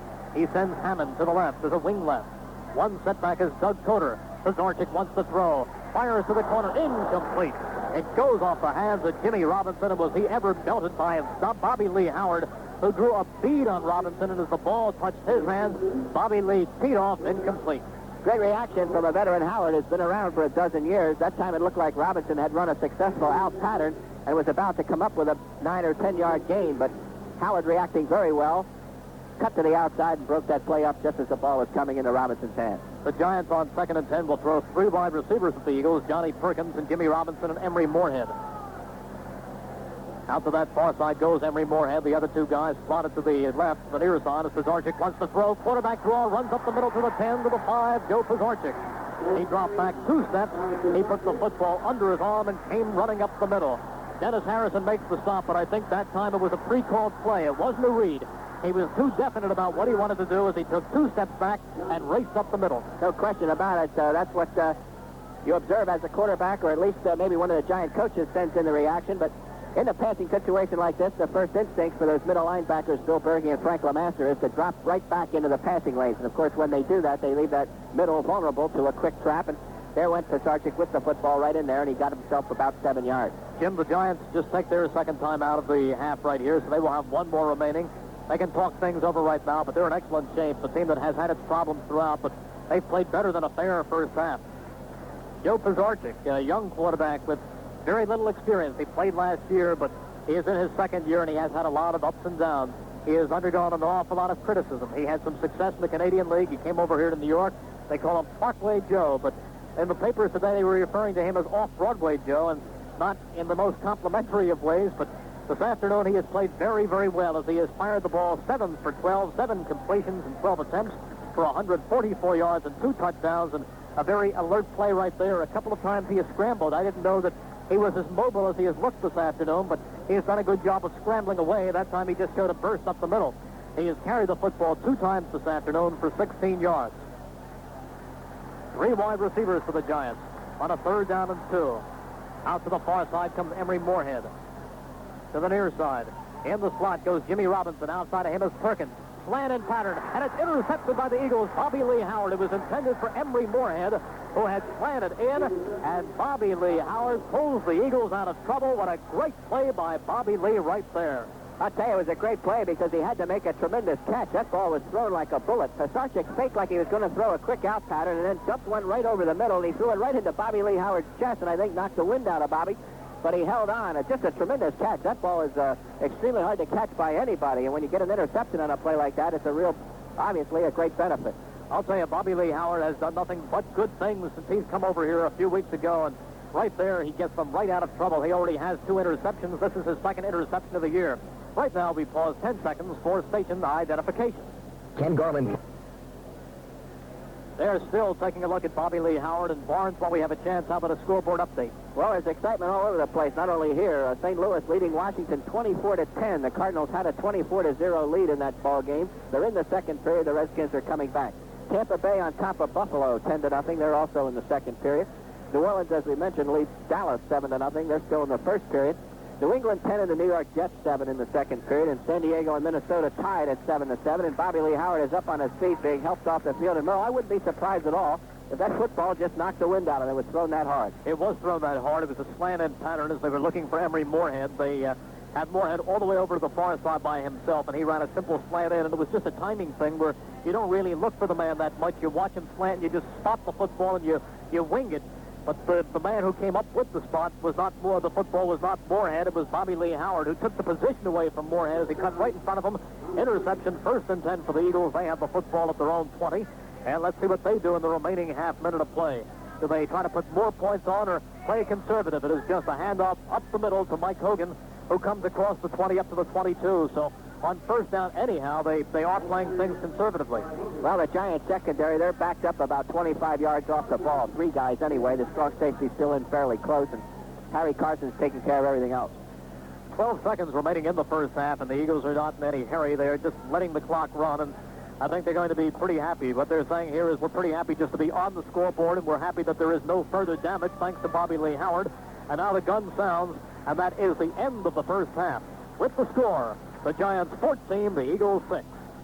Back at Giants Stadium, Merrill, Reese, and Jim Barniak. The Giants will be moving from our right to our left, and they're kicking off to the Eagles here in the second half. Deep for the Eagles, awaiting the kickoff to the far side is Billy Campfield, to the near side, Louis Jamona. Giants leading the Eagles 14-6. The Giants with 2 first-quarter touchdown passes. The Eagles came back late in the second quarter, and then they saved themselves a Giant touchdown when Bobby Lee Howard came off with a big interception in those final few seconds. Joe Danello to kick off for the Giants. He approaches the football, and the second half is underway. It's line-driven. It bounces at the 5, and it will roll in and out of the end zone. They will mark it out the 20-yard line. 1st and 10 for the Eagles. They will take over at their own 20. Just a line drive that went through a few people and hit at that 10 and then just skidded into the end zone. Very effective kick by Joe Danello. The Giants do not cover kicks as well as their coach John McVay would like. That one hit on the low line. Took a bad hop away from Louis Jamona. Otherwise, he was standing at about the 7 in good position for a good return. The Eagles have played rather well in the third quarter so far this year. They have scored 36 points, which is a heck of a lot better than the 14 that they have opened up with. Total of 14 points in the first quarter, and just had a goose egg to that today. 1st and 10 for the Eagles. Mark the ball at the 20, and motion to the near side comes Osborne. Handoff up the middle, and good running room for Mike Hogan, who comes across the 25 and up to the 26 and 27 before Brad Van Pelt stops Michael there, but he picks up a good 6.5 or 7 yards. Terry Jackson, the cornerback, injured on that play, holding his right arm, it appears. I think that's Mallory there, Jim. That is Larry Mallory as he backs up into position. Mallory is the strong safety. A 2nd down and 2, an 8-yard pickup from Mike Hogan. Good first run. Montgomery is back, and he has played so well and takes the handoff and stumbles across the 30-yard line and should have the first down. Wilbur Montgomery had very little space, and he stumbled very early, but he still managed to come across the 30 and should have an Eagle first down. He does. John Mendenhall makes the stop as Wilbur picks up 3. Mallory, number 34, going off now. You're correct. He was the injured party. He's number 34, Jackson 24. Mallory's had some shoulder problems, and I'm pretty sure it appears as though he's re-injured. In his place comes Otis McKinney. Otis McKinney, a very high draft choice out of Colorado. 1st and 10 for the Eagles. They have the ball at their own 30. They set the running backs in the eye. It goes to Montgomery on a pitch to the near side. Montgomery to the 35. Montgomery to the 36 to 37. George Martin makes the stop, but right there we saw a very good block by Mike Hogan, and that's what we've spoken about so often, Barnes, about the effectiveness that Mike Hogan has as a lead blocker. Mike's going to get a breather here. Cleveland Franklin coming in to give him a rest, but that combo of Montgomery running and Hogan blocking is certainly one of the most effective weapons the Eagles have on offense. They've missed it the last month. You saw how effective it was when they went for a touchdown on 2 running plays. Jack Edelstein tells me that Montgomery has carried 16 times for 73 yards in the afternoon. 2nd down and 4 for the Birds. The running backs are split. The wide receivers are split. Jaworski bobbles at the snap and then just brings it in and goes forward for maybe a yard at the very most. But Jaworski that time had some problems with the exchange, and he just said rather than try to take the football and still hold it and hand it off to somebody else, he just gathered it in and fell forward for a yard. They're down and 2 here. The big play for the Eagles. They've had trouble converting this kind of situation in the past. However, they are running very well today to their left, to the right side of the Giant defense. Carmichael lines up wide to the near side. Out to the far side is Kenny Payne on the 3rd down and 2. Cleveland Franklin in at the up back. Behind him is Wilbur Montgomery. Jaworski turns, gives to Montgomery, who cracks into the line of scrimmage, comes up to the 40, but I don't think he has it. Wilbert Montgomery tried to go off left tackle, and the Giants' defense stiffened. Troy Archer was right there, and Jack Gregory and Brian Kelly, and they met him like a wall, and Harry Carson for the umpteenth time this afternoon in on the tackle, and the Giants have held. The Eagles a good yard short of the first down yardage they needed. They will have to punt. Botch snap on second down there proves to be a rather costly play, a wasted play, as the Eagles had a good running game and a drive going. Kind of errors that hurt so much. Jimmy Robinson to the near side. To the far side is Bob Hammond. They will await the punt by Mike Michel at their own 20-yard line. Dennis Franks in the snap. This time it's a good one. Michel gets it away, but not one of his better punts. It is taken by Robinson at the 30, spins across the 35, and he is met head-on by Cleveland Franklin at the 37-yard line. So the Giants will go to work from there, following a 29-yard punt. There is a timeout on the field with the score. The Giants still leading the Eagles 14-6. At Datsun, we don't let up for a second. We are driven to be first. Take our Datsun King cab. First small pickup that doubles as a car. Console, opera windows, cut tile carpeting, steel-belted radios, and a first for pickups of any size, reclining bucket seats. Behind those seats, a small truck exclusive, up to 11 cubic feet of storage space. All the comforts of a car. All the top of a truck. The King Cab, one of 3 Datsun pickups. #1 import for 19 straight years. Whichever one you choose, remember, there's one quality that sets Datsun apart from all other pickups. Datsun quality.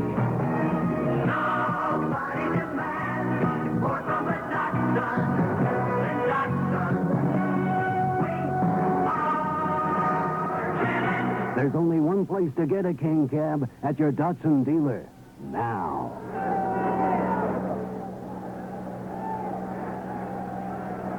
.7:34 remaining to be played here in the third quarter. Giants holding on to a 14-6 lead, and now they go back on offense. In the ball game at the left corner for the Eagles is Johnny Outlaw. Bobby Lee Howard played the first half, and he played very well, coming up with a key interception. However, when he took that interception, he was shaken up and has not been back. So Johnny Outlaw is in his place as the Giants take the offensive control here in the second half. Pizarchik on first down gives off to Coder, who runs to the near side, to the 40, to the 45, to the 47 comes Doug Coder before he's stopped by Herman Edwards. But Doug Coder, very good yardage right there behind the block by his running mate Willie Spencer, and he turned the corner well. Pizarchik has been throwing an awful lot on first down, and that time he went to the run. He's mixing up his play selection very well here and catching the Eagles in defenses that are difficult to contain the plays that he's calling. Coder carrying that time for 9 yards. He went into this game with a 4.8 average. So far this afternoon, 7 carries, 428. So just a 4 yards average today for Doug Coder. Second down and 1. Hand off to Coder, who comes through. He pays for it at midfield, but he gets the first down. Bill Berge and Frank LeMaster really crunch him to the ground, but he only needed about a half yard, and he got a full yard, so the ball is spotted right at the center of the field, and the Giants have a 1st and 10. Bob Hammond comes in. He replaces Spencer. So it's Hammond and Coder in the Giant backfield. Robinson and Perkins are the wide receivers. Perkins to the near side. Robinson to the far side.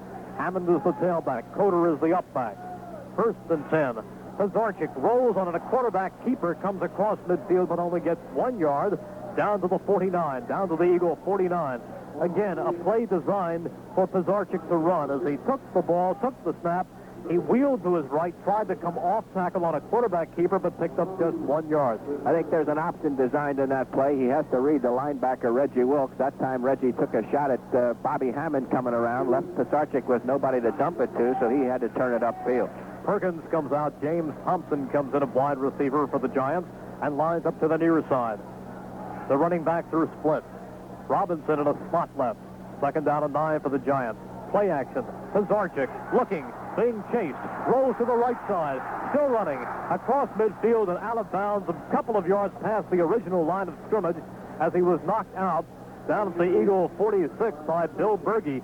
And for a moment there, Jim, I thought there was going to be a clipping penalty against the Giants. Dennis Harrison in pursuit. They almost got him. Bobby Hammond, the intended receiver that time, got knocked on his rear end that time, and he was the intended guy out in the flat. Pizarczyk wanted to dump it off to him, and of course he wasn't there, and then that set up the scramble situation. Picks up only a couple of yards. Johnny Perkins comes back in the ballgame. Ken Clark comes in for the Eagles. Pizarczyk, 4 carries for 20 yards in the afternoon. He's thrown very well. 3rd and 6 for the Giants as the Eagles' defense has to stiffen. The running backs are split. The wide receivers are split. Pizarczyk straight back to throw. Looking, floats the pass over the middle, complete to Coder, but he doesn't have the first down. I don't think he has the first down. We'll have to see where they spot his forward progress, but he slipped out of the backfield. He was hit by Pizarczyk, and then Frank LeMaster hit him. But he is short of the first down. But the Giants, the fans are screaming, go for it, and Coach John McVay is concurring. The Giants will indeed go for it as they line up with some heavy artillery, and they bring Zonke in the game and Willie Spencer in the game. So they have the big running backs, and they bring in Gary Shirk. They will operate with 2 tight ends. Shirk and Al Dixon. Zonke and Spencer. Pull the wide receivers. Calling is Pizarczyk. Hands off to Zonke.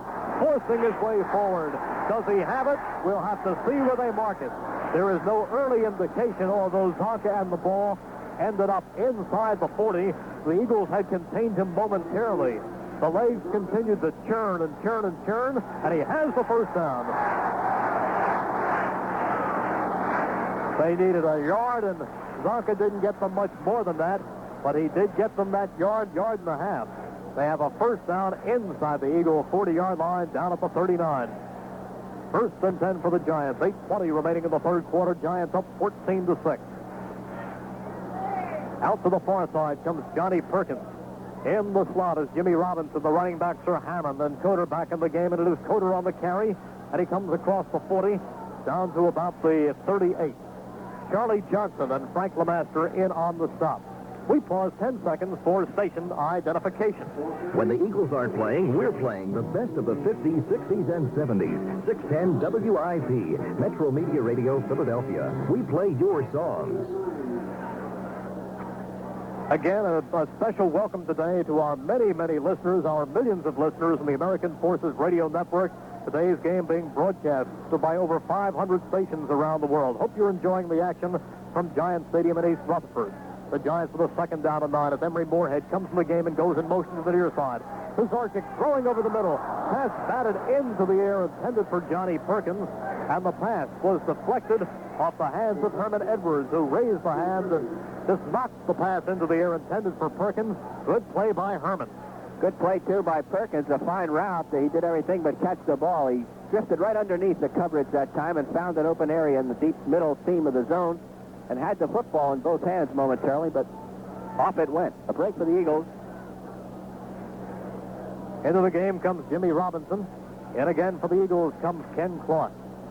Ken Clark replacing Charlie Johnson on the passing situations. This is one of those. 3rd down and 9. Ball inside the 40 at the 39, and Pizarczyk wants to throw. Retreat. Flip the pass to Hammond at the 40. 35. 30. Hammond to the 29. Close to the first down.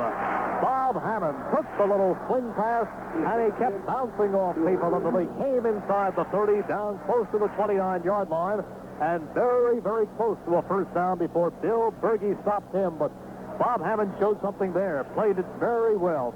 Downfield tackling, again, a problem for the Eagles. They had Hammond, had a chance to stop him outside the 30, but he broke a tackle and was able to squirm inside the 30, just enough for the first down. The referee's making that signal now. Another clutch situation for the Eagle defense here.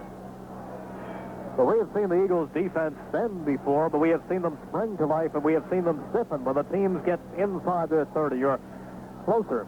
Willie Spencer comes back in the game. He'll run with Coder in the backfield. Giants leading the Eagles 14-6. 6:51 left in the 3rd quarter. Eagles want to get the ball back to their offense. The running backs are split. Pass in the flat to Robinson at the 30. Cuts to his right at the 25. And down to about the 22-yard line comes Jimmy Robinson before he is wrapped up by Carl Hairston. But just a quick little pass in the slot out to Jimmy Robinson, who started to his left, turned back upfield, and picked up a couple.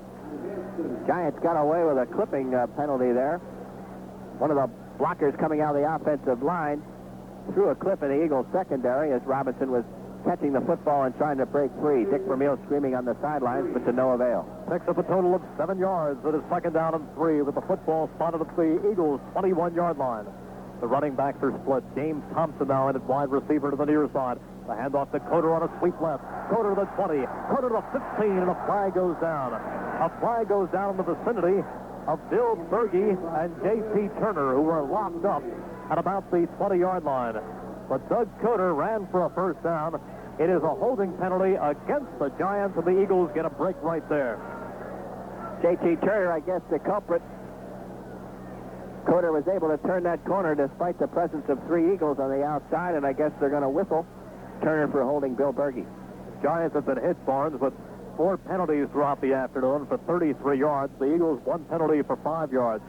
So it hasn't been the penalties that have hurt the Eagles. It has been a couple of breakdowns in the defensive secondary in the first quarter and some lack of offensive spark throughout. Johnny Perkins comes back in the ball game. He replaces James Thompson. Holding penalty being called by the official, officially now on J.T. Turner. It is a second down at 11, and it will bring the Giants ball back to the 30-yard line. Back to the Eagle 30. Second down at 11. Out to the near side comes Johnny Perkins. He's caught 1 touchdown bomb already. To the far side, Jimmy Robinson. Pizarchik looks towards Robinson and throws over the middle to his tight end, Gary Shirk, who catches the pass at the 25 and sprawls forward to about the 23. Reggie Wilkes and Randy Logan made the stop. But Pizarchik dropped back and took a long look toward Jimmy Robinson on that right sideline. He said he's covered. He flipped the pass over the middle to Shirk, and Shirk picks up several yards. It'll be a third down and 4. 5:29, 5:28 remaining in the third quarter. Giants leading by 8, 14-6. James Thompson comes in replacing Johnny Perkins. Jimmy Robinson stays in and goes wide to the far side. The running back's in a wide fit. It is Willie Spencer to the left, Coder to the right. The handoff to Coder, who tries to sweep, and he cannot. He is grabbed around the legs, around the ankles at the 20-yard line. He is a good yard and a half shy of the first down as Carl Hairston stops him. Again, the crowd is chanting, "Go for it, go for it, go for it." They are short, Jim, and I think they're going to go for the, well, let's see. Are they going to go for the field goal or try and pick up the yardage? Well, it appears to me the field goal team is readying itself to come in here and try one. Joe Danello, the kicker, I see him on the field. Fourth, and this time it's about 1.5 yards. So the last time they only had a half a yard. This is a little bit different situation. Danello will kick from a 27, 37 yards in all. He's had a very fine year. He's 16 for 24, as long as the 52. So compared to that, this is a chip shot. Here's the snap. The kick is up. It's got the distance, and it is perfect. Joe Danello kicks the field goal, and the Giants go up 17-3. Or 17-6. 17-6. The Giants leading the Eagles 17-6. There is a timeout on the field with the score. The Giants 17, the Eagles 6. Let's take a minute to talk about neighborhoods. If you and your family are planning to move in the near future, you've probably given a lot of thought to the kind of neighborhood you'd like to live in. Suppose you have children. Then schools are a #1 priority. Convenient shopping and transportation are naturally important, as are medical facilities and leisure time activities. The Corman Corporation thinks about these things, too, and that's why they build so many beautiful homes in the Chamonix Valley. The schools here are excellent, some of the finest in Bucks County. Shopping is a real pleasure at the exciting Neshaminy Mall. Public transportation is readily available, and there's always lots to do in your free time. But the best thing about Neshaminy Valley are the 10,000 people like yourselves who already live here and love it. So no matter what kind of home you're looking for, whether it's an apartment, your first townhouse, or a beautiful single home, look at Neshaminy Valley. The Corman Corporation has lots of living ideas here for the next big move in your life.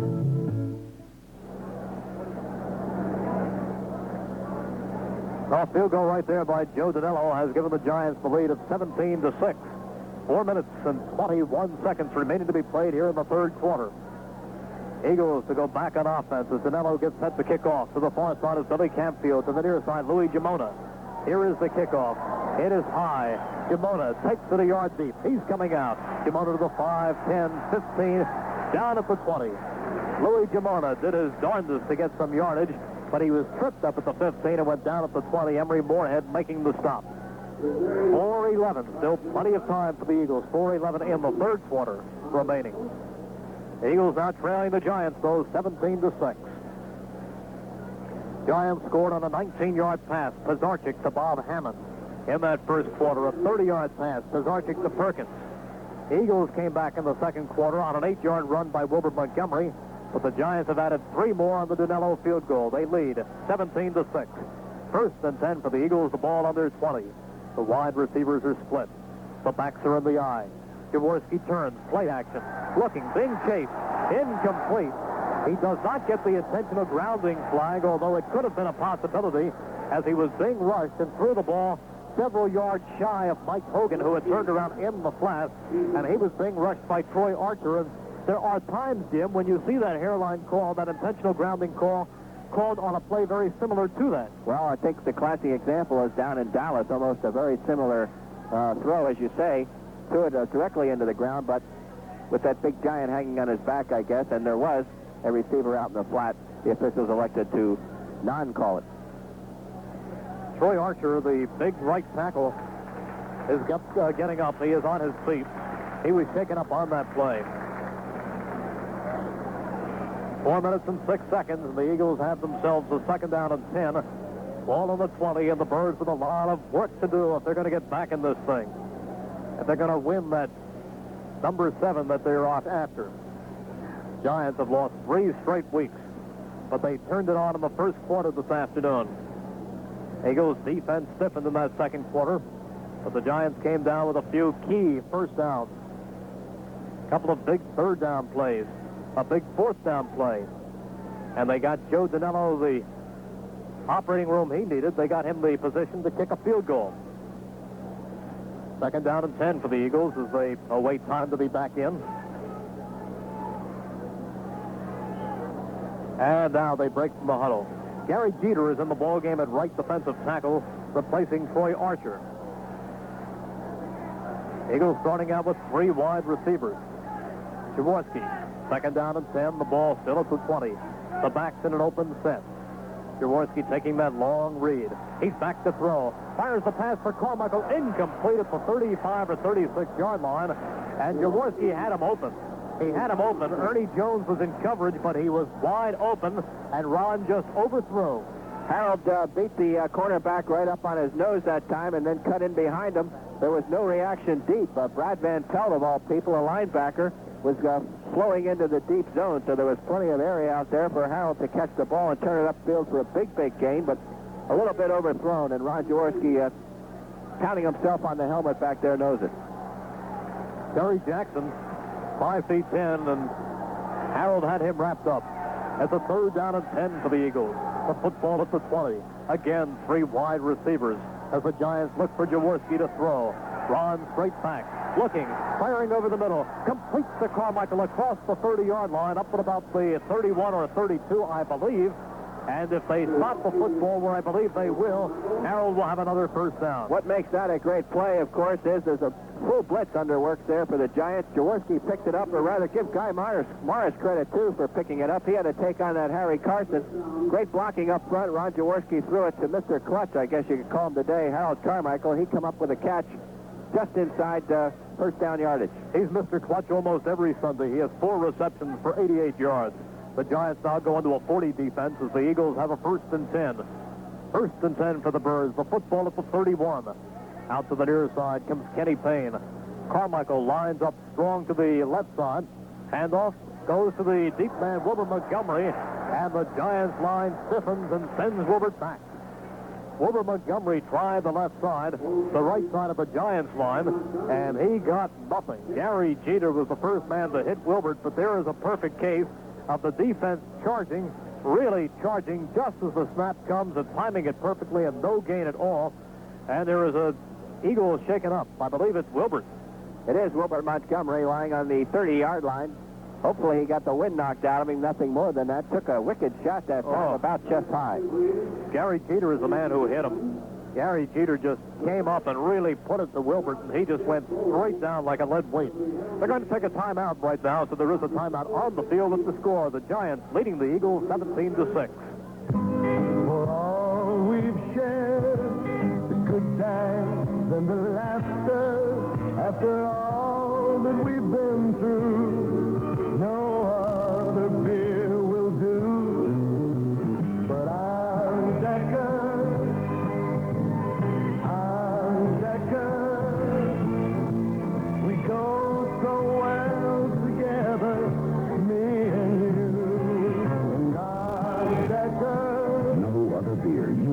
costly ingredients than Undecker, the choicest barley and the richest imported hops give Undecker its distinctive smooth taste.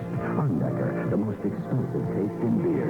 After all that we've been through, no other beer will do.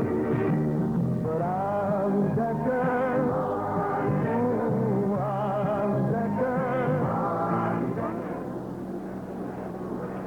Giants 17, the Eagles 6. That is the score with 3 minutes remaining, 3 minutes and 2 seconds to be specific in the third quarter here at Giant Stadium on a beautiful sunlit afternoon in East Rutherford, New Jersey. At the moment, the Eagles have the football. They have a second down and 11, the ball on their own 31-yard line. And Wilbur Montgomery, the little running back who came back today for the first time in 3 weeks, is on his feet. He had hit the Giants' left side of the line and went down after Troy Archer really had the shoulder into him, and he was slow getting up. They took a long look at him, but now Wilbur is walking off under his own power, and Barnes, I'll tell you, that's good to see. Nothing more than the wind knocked out of him, I'm sure, Merrill. On the scoreboard, the Dallas has tied the New Orleans Saints. They're 7-7 now in the second period.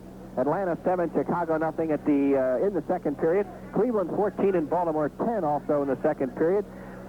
Another second quarter score, Seattle 3, Kansas City nothing. Billy Campfield, a very able replacement, but no Wilbur Montgomery comes in the game. He will trail Mike Hogan. Hogan, the lead back. Second down at 11 as the back shift out of the eye. They're an open set. The wide receivers are split. Payne to the near side. Carmichael to the far side. Jaworski setting, giving ground. Fires to Hogan in the flat. Jukes a man at the 25 and goes down hard at the 28. Mike Hogan did well to get back that far because the Giants had it read perfectly. He got away from one man at the 25. Brian Kelly finally brought him down, but all of that gave the Eagles nothing but a 2-yard loss. 2 yards in reverse.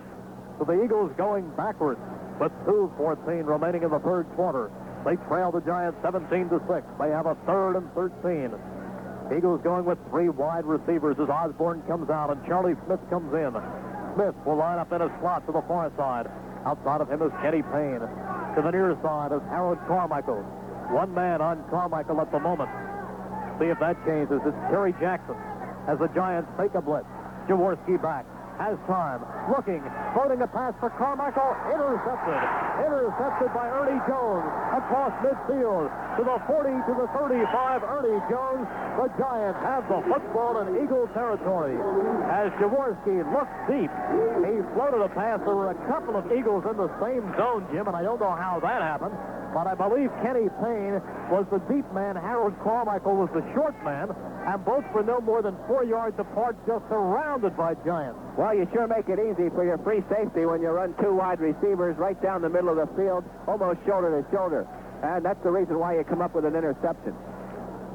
Giants have the football. They are down at the Eagle 35-yard line. A big break for New York. Then the wide receivers to the far side. A 21-yard return of the interception by Jones. Slotted to the right is Jimmy Robinson. Dan Dornick in the backfield now with Coder, but Pazorchik to throw on first down. Looking deep. Going for Shirk.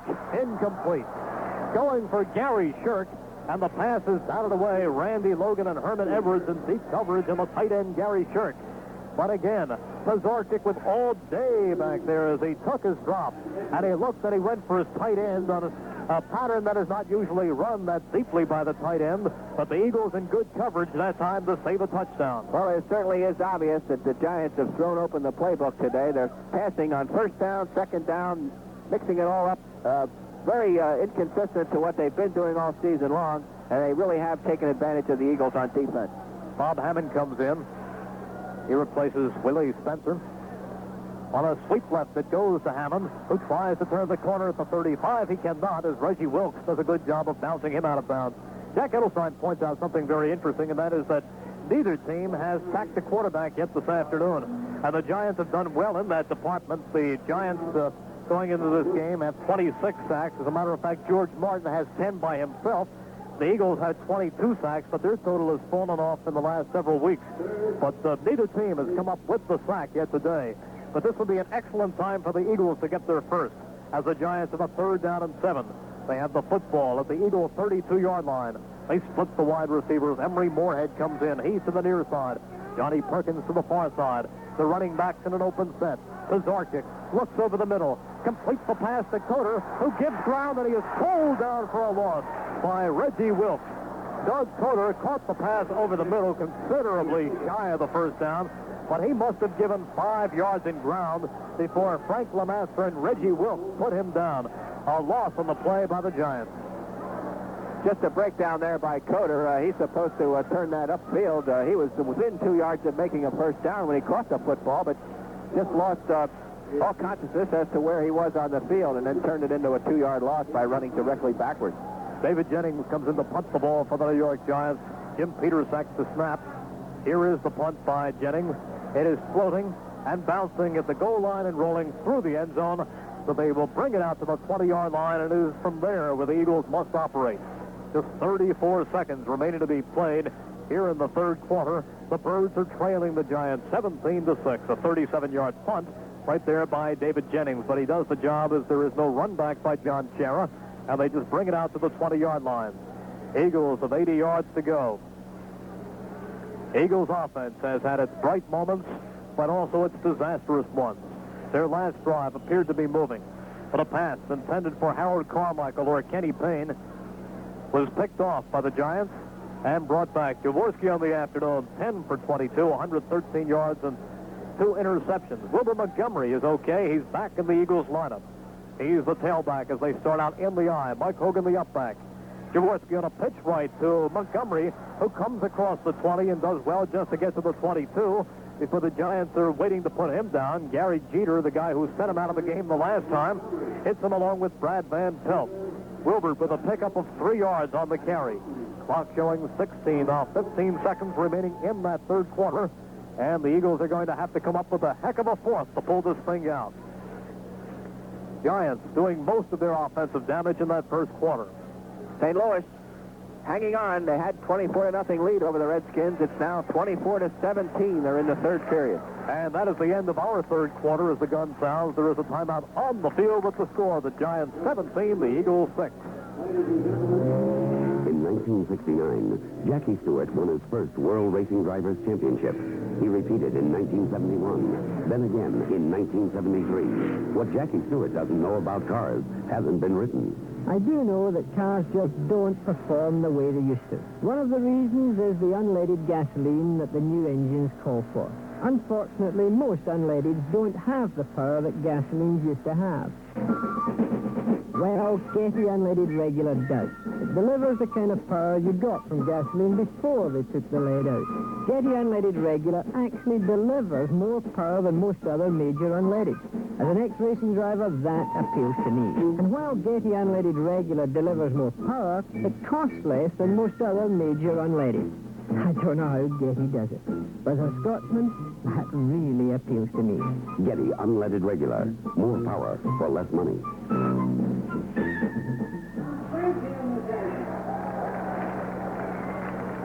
Merrill, Reese, and Jim Barniak back at Giants Stadium in East Rutherford as we get set for the start of the fourth quarter. The Giants are leading the Eagles 17-6, and the Giants scoring 14 points of it came in the first quarter on touchdown passes of 19 and 30 yards from Pizarczyk to Hammond and Perkins.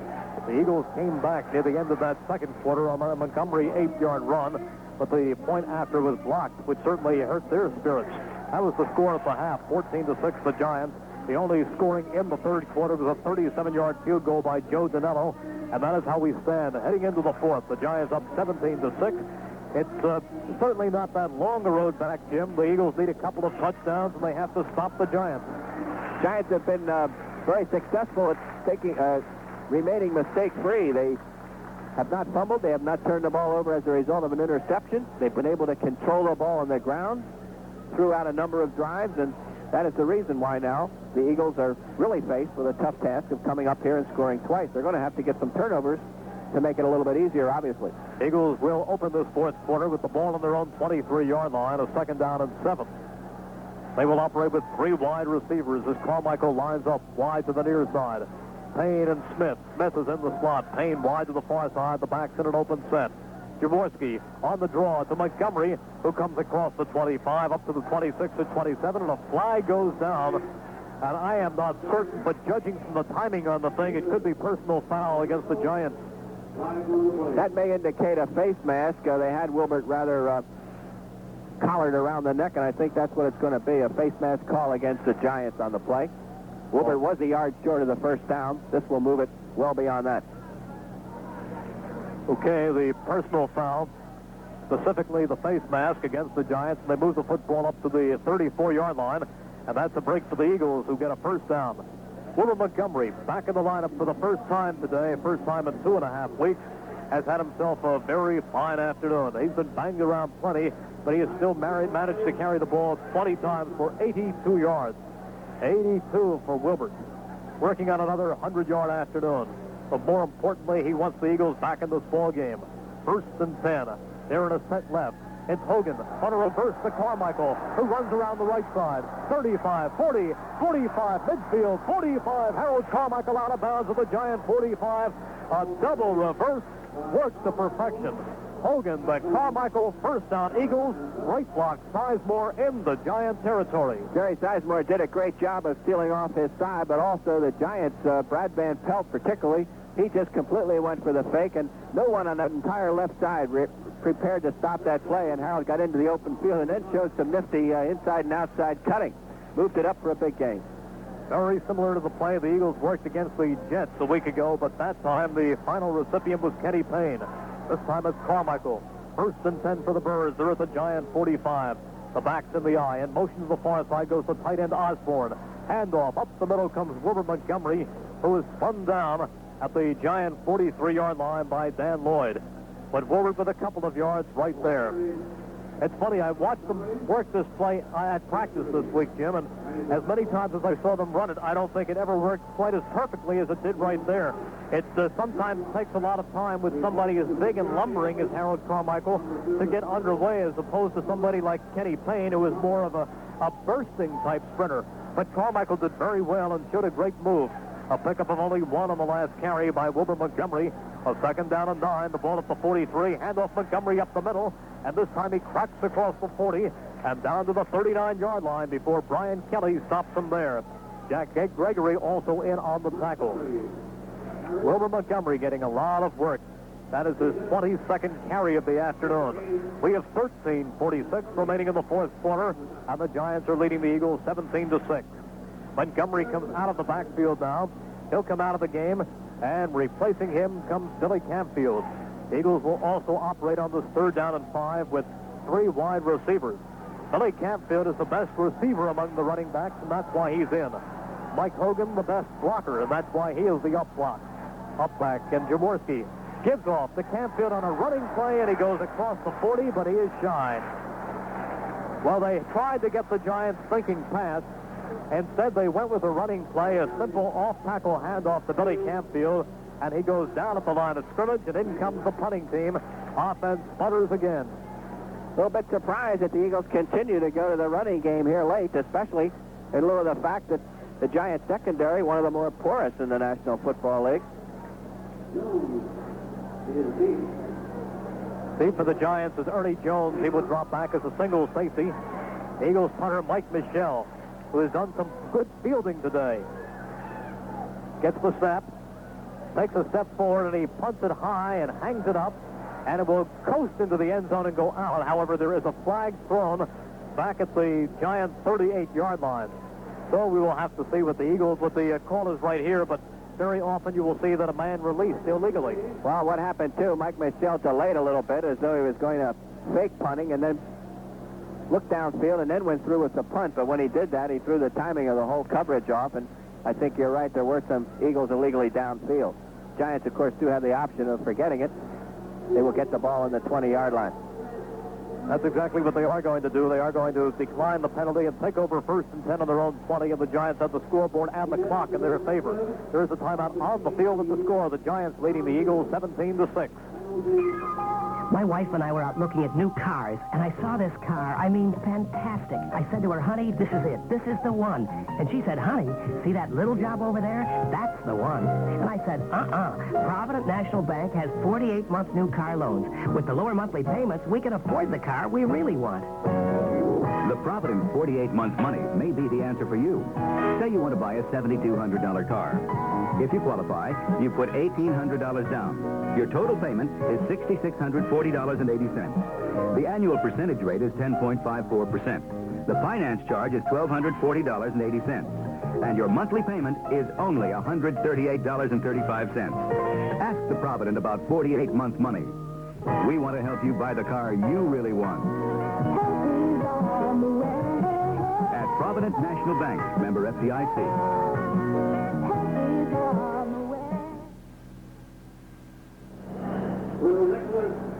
We have about 12 and a half minutes remaining in this fourth quarter. The Giants on top of the Eagles, 17-6. The Giants with the football first and 10 at their own 20 following the punt by Mike Michel. Giants have declined the penalty against the Eagles, may take over. But the Giants in command, Coder and Spencer are the running backs.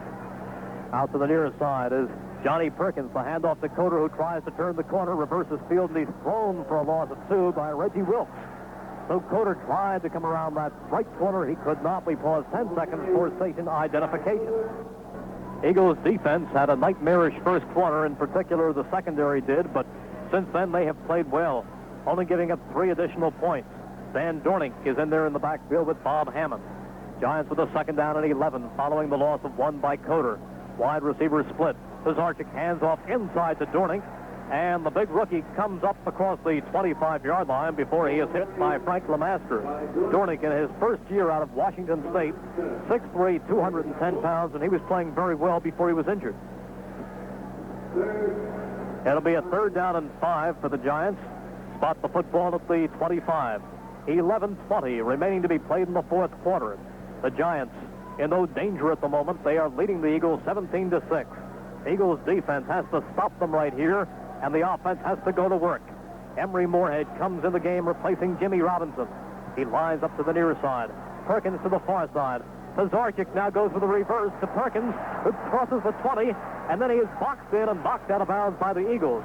So Pizarchik that time handed off to Hammond, who reversed the ball to Johnny Perkins, but a very intelligent play by Dennis Harrison, who read it like a book, and he knocked Perkins out of bounds. Good recovery there, too, by Randy Logan down in there, breaking up the blocking pattern, and that enables, of course, the other guys to come in and make the stop.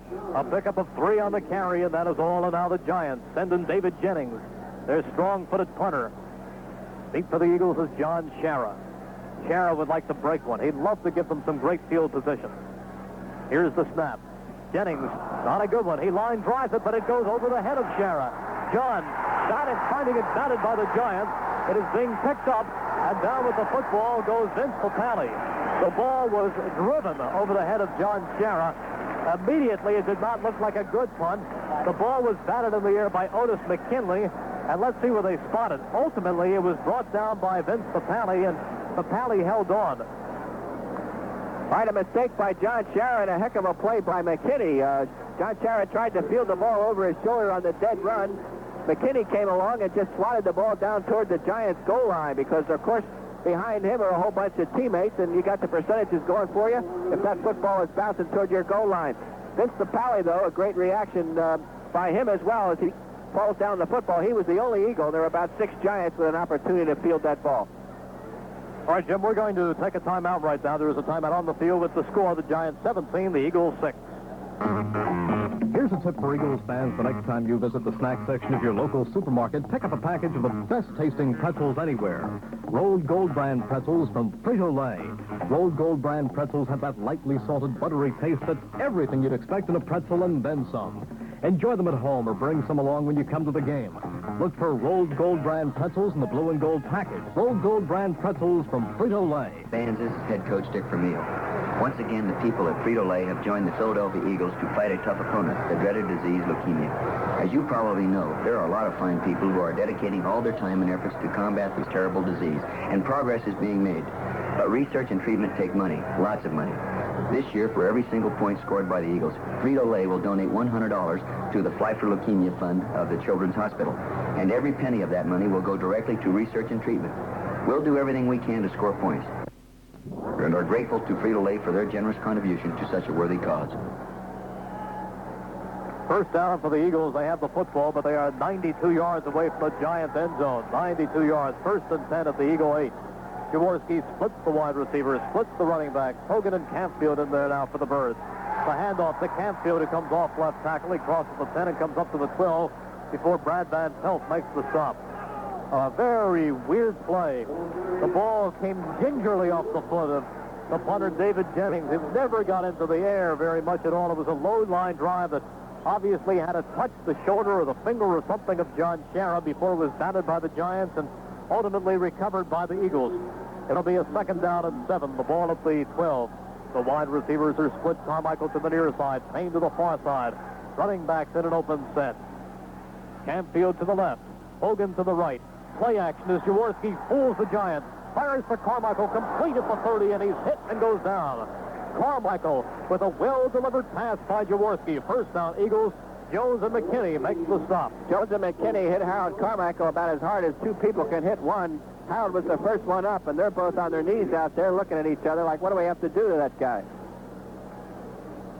Harold Carmichael with 4 more receptions in 6 consecutive games. He is playing so well. Football is spotted up at the 30. Pick up right there of 18 yards. 18 big yards for the Eagle first down. We'll keep that careful check on the clock. It shows 9:17 remaining in the fourth quarter. Giants leading 17-6 as Jaworski retreats. Looks, fires, pass incomplete. Almost picked off by Terry Jackson. Ernie Jones also over there having a shot at it. It was intended for Harold Carmichael on that far side, but that time the Giants were in perfect coverage. Terry Jackson was the man who got the hand on it. Also Ernie Jones. Ron Jaworski anticipating that Harold's just going to have single coverage or at worst perhaps a linebacker and a cornerback, but that time both the cornerback and the safety were reading Harold. Ron Jaworski threw it into that coverage, a risky pass. It is a second down and 10. 9:08. Clock not exactly ticking away, but neither is there all day left in this game. The running backs start out in the set right.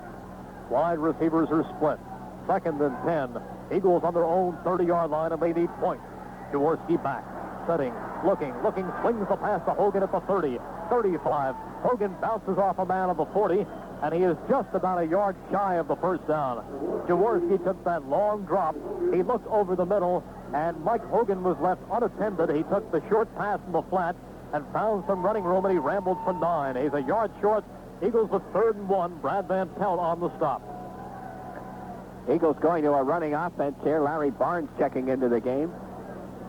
Larry Barnes had been on the Cardinals roster. The Eagles picked him up a couple of weeks ago, and right after they suffered their little bighorn against the Cardinals. One running back after another. Larry Barnes joined the team with Kimona at that time. They go with 2 tight ends, and they line up Carmichael as a wing left. Jaworski hands off, and going right up the middle is Mike Hogan, and he crosses the 40 and comes up to the 42 for the first down, and they'll move the chains. 8 minutes remaining in this fourth quarter. The Eagles need points. They trail the Giants 17-6. Harry Carson made the stop right there. Harry Carmichael, or Harry Carson, has been kept very, very occupied in this second half. That has only been his first tackle. The Eagles have done some things to keep him out of that area. 1st and 10. Wide receivers are split. The backs are in a set left. Jaworski to throw. Setting. Looking for Kenny Payne. Incomplete. Flag goes down. Interference, I believe, against the Giants. Interference, I believe, is going to be called on Terry Jackson, who hit Kenny Payne as the ball scored over his head. And right there, a borderline call going in the Eagles' favor. Not good judgment by Jackson. That would have been a difficult catch under any circumstances for Ken Payne. But Jackson got a little bit over-anxious down there, and I guess reached in from behind with an arm. It gets called for interference here on the Giant 40. 7 minutes and 30 seconds remaining to be played in the fourth quarter. Crowd booing here at Giant Stadium. But they move the football down to the New York 40. And the Eagles try to sustain this drive. Carmichael wide to the far side. Payne to the near side. The backs are set. In an open set. Jaworski taking that long look. He retreats. Looking. Giants almost dump him. He gets it off to Hogan at the 40. Hogan at the 35. Hogan at the 32. And Jaworski did a great job of avoiding the sack as John Mendenhall had grabbed Jaworski. And Jaworski was falling backwards and somehow managed to arm the ball to Mike Hogan, who was the safety valve right there and did the job and picked up 7 yards. Gary Jeter finally made the stop. but a fine job by Ron Jaworski, who showed some real courage right there and found Mike Hogan, who did well, picking up 7 yards. A second down and 3 for the Eagles with the back shifting out of the eye. Campfield to the right. Hogan right behind the quarterback. The wide receivers are split. Handoff inside to Mike Hogan, who comes up to the 30. They throw him back, but he's very close to the first down. Brad Van Pelt makes the stop. Extremely difficult ball club to get anything going with on the ground, and yet the Eagles persist in trying to find holes up there. Time ticking away, 6:38. The Eagles need at least 2 touchdowns to get ahead of the Giants. They trail 17-6. They're going to take a timeout, an official timeout right now as they bring in the chains. They will stretch it and see if he does indeed have the first down or if he is just a bit short, which he is. He is maybe 3 inches short. So it is a 3rd down and inches for the Eagles. The ball right outside of the Giants' 30-yard line. 6.5 minutes, a bit more than 6.5 remaining in the 4th quarter. Eagles have got to score a touchdown, hold the Giants, and come back and score another. They need 2 touchdowns. Carmichael goes wide to the far side. Wide to the near side is Payne. The backs in an open set. Jaworski, long count. Back to throw. Pumps once. Looking for Carmichael, who is knocked down, and pass interference will be called against the Giants' Terry Jackson.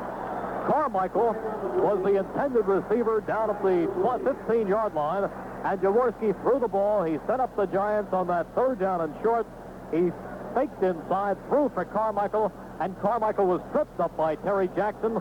The Eagles have the football down at the Giant 15 with a 1st and 10, a 16-yard gain. You'll get no argument at all out of Terry Jackson. He knew he was hopelessly beat that time. Harold breaking clear and was about ready to head for the end zone all alone before any safety help could come over. Jackson did the only thing he really could do there. He reached out and tried to tackle Harold, tripped him up, and got called for the penalty. Carmichael lines up in the slot to the near side. Outside of him is Kenny Payne, the back's in the eye. 1st and 10 for the Eagles. They spot the football on the Giant 14. The back shift out of it. They're in an open set as Jaworski wants to throw. Setting, looking, being chased, fires, completes to Richard Osborne at the 5. Osborne spinning down at the 4. Jaworski running all over the place. Looking deep, looking right, looking left, and finally finding Richard Osborne, the tight end, clearing over the middle, and Osborne comes inside the 5 before Harry Carson and Brian Kelly combine to stop him. Big catch that time by Richie Osborne. The Giants had a pretty good rush on, 4 men bearing in on Jaworski. The patterns broke down. Ron had to scramble. There was just too much time for all the coverage. Osborne found an opening down the middle and waited there and got the football. 3 catches for Richard Osborne. This is his best day in the NFL. Jaworski lines them up. The Birds with a 1st and goal from the 4. Jaworski, play action, looking, looping the pass for the end zone, and it is out of the end zone. It was complete to Bill Larson, I believe, who was in the game in a double tight end, or Rich Osborne also, but it doesn't make any difference because he was out of the end zone when he came down. The pass was looped into the end zone, and he was about a yard deep. Richard Osborne was back there with Ray Rhodes over him and screening him away, so Osborne went into the air and came down out of bounds beyond the back line of the end zone. So it's a 2nd and goal to go from the 4 as Jaworski was putting it up right there. Let's see what he does this time. Everybody lines up tight. Carmichael on a wing left. The running backs are in an open set. Carmichael flip-flops over to the far side. Now he's in a wing right as Jaworski spins to Campfield, and as Campfield goes down to the 3, the penalty flags fly. It could be that Woody Peoples moved before the snap. There was a legal procedure on the Eagles that time. That's a 5-yard penalty if the Giants elect to take it. There was no gain on the play, which would set up 3rd and goal from the 4. Let's see what New York elects to do. Well, the penalty is, as you said, against the Eagles. And they are speaking with the Giants right now, having a conversation with John Mendenhall. Everybody is crowding around. And if you're the Giants, what do? You have them step off the penalty and let the Eagles run that play over again, or do you decline the penalty and have them use their down? Offsides against the Eagles. Giants decline. So the Giants do decline, and now the Eagles find themselves in a 3rd down and goal to go situation from the 4-yard line. Now Larry Barnes, the big back, comes in. So the backfield will be Hogan and Barnes as Campfield comes out of the game. 3rd down and 4. So we see Jaworski this time on a roll. The backs are split. Everybody else is in tight on 3rd down and 4. Carmichael wing to the left. Osborne strong right. Jaworski on play action. Backing up. Firing for the end zone. Incomplete. Intended for Richard Osborne. The flag goes down. It was intended for Richard Osborne, who held it momentarily and then dropped it in the far corner. But there is a flag down. I think we're going to get a roughing the passing penalty here against the Giants, despite what the PA announcer says. John Mendenhall, the guy, kind of took a late shot at Ron there as he was unloading that football. Out of the game comes Larry Barnes, and back in comes Billy Campfield. Now Barnes comes over to the sideline, and he runs back in. He's pointing to Campfield, who stumbles into Carmichael, and then Campfield comes out. So we had Billy Campfield and Larry Barnes switching places, but the thing is, they moved the football. It is a foul against the Giants, and a 1st down and goal to go now for the Eagles. More important than the 2 yards they pick up is the fact that they now have a 1st down and 4 new cracks at it. 1st and goal from the 2. The backs are in a set left. Carmichael in motion. He is a wing left. He stops and wings to the left. Jaworski handing off and cracking off left tackle comes Mike Hogan, and he is down to the 1. The clock continues to run. 5 minutes remaining to be played in the 4th quarter. Eagles trailing the Giants 17-6. Ernie Jones and Otis McKinney in on that last stop. The football inside the 1-yard line as Barnes now comes over to the sidelines and Campfield comes back in. 2nd down and goal to go. Football less than a yard away. Jaworski lines them up. Everybody tight. Hogan to the left. Campfield to the right. Jaworski calling for the football. Turns off to Campfield, and he hits the wall. Doesn't do it. Brian Kelly makes the stop. Billy Campfield tried to go off left tackle, but there was no space, and he never even had the space in which to launch himself. Billy Campfield stopped right at the line of scrimmage, and now it is a 3rd and 1. And each run knocks off valuable seconds on the clock here. The Eagles, don't forget, need not 1 but 2 touchdowns to take the lead. Giant defense stiffening and playing very well right here, forcing the Eagles to as many plays as possible. 3rd and 1 as Jaworski keeps them back there in the huddle, and Campfield comes out and Barnes comes back in. Troy Archery comes in the ball game, replacing Gary Jeter for the Giants. 4:15 remaining. Archer limps off, and that stops the clock. The Eagles catch a break there. Now it starts off with 4:13. The running backs, Barnes to the left. Right behind the quarterback is Mike Hogan. Carmichael again, flip-flops, and he lines up as a wing left. As Jaworski calls, hands off, inside to Mike Hogan, touchdown Eagles. There's another $100 a point from Frito-Lay for the Eagles Fly for Leukemia Fund. So the Eagles score a touchdown right here, and now they trail the Giants 17-12. They will try for the extra point right here, but they are still going to be further than a field goal away from the Giants. Giants leading them 17-12. So even the extra point will not bring them within the field goal. They missed an extra point when they scored at the end of the 1st half. Mickemeyer in to attempt the extra point. It snapped and it bobbled, and he does not get it off this time. But this time, at this point, it is not a critical factor. Eagles having all kinds of trouble with the snaps this afternoon. But at this point, unlike in the 1st quarter, at this point it already was not a major factor because the Eagles still need that other touchdown, Jim, and even without the extra point, 6 points would win it for them today. There is an injured Eagle. I think it may be Nick Mickemeyer sprawled out as he went after the bad snap. At any rate, there is a timeout on the field with the score. The Giants 17, the Eagles 12. Still time left in this 4th quarter, but the Eagles are trailing the Giants 17-12. 3:59 remaining in the 4th quarter. The job is simple. The Eagles defense has to get the ball back for the offense. A couple of Giants 1st downs, and they can put this one in their win column. Eagles defense has to do the job right here. Nick Mickemeyer, the injured Eagle on the field. That accounts for the delay right now. It's on the 2nd bad snap on a PAT attempt. This time Nick picked it up and was running around back there looking to throw the ball, and as he had his arm up in the passing position, a couple of Giants, including Otis McKinney, wrapped themselves around him. I'm almost fearful, Merrill, of like a separated shoulder, an injury to the shoulder, because as he was trying to throw that football someplace, he took a wicked pop. He is still down, and the trainers are taking a look at Nick. Kicking off in place of Nick will be Mike Michel. Now Mike Michel would be their backup place kicker. He has done that in the past. And both Michel and Mickemeyer practice both things at practice on a daily basis. Mickemeyer is up, and he is coming over to the side with Ozo Davis, so he appears to be okay, but Mike Michel will still be kicking off right now for the Eagles. Bob Hammond is awaiting the kickoff, standing back at his own 10-yard line. Let's see how Michel does on the kickoff. He approaches it. He hits it high and pretty deep as Hammond backs up and takes it at the 2, to the 5, to the 10, to the 15, and up to the 18-yard line. Bob Hammond finally hit and brought down by Eric Johnson. In pluses and minuses today, Jim, I think the Eagles' kickoff coverage team has done a fine job. Mike Michel showed some strong leg, too. The Giants had 8 people up around the midfield looking for the onside kick, a lot of sure-handed guys, and not too many people deep, obviously. And Mike Michel came through and really drilled that ball and sent Hammond all the way back to the end zone. 3 minutes and 50 seconds remaining in this fourth quarter. The job of the defense is a big one. They have to stop the Giants right here. They have to get the ball back into the hands of Jaworski and the offense.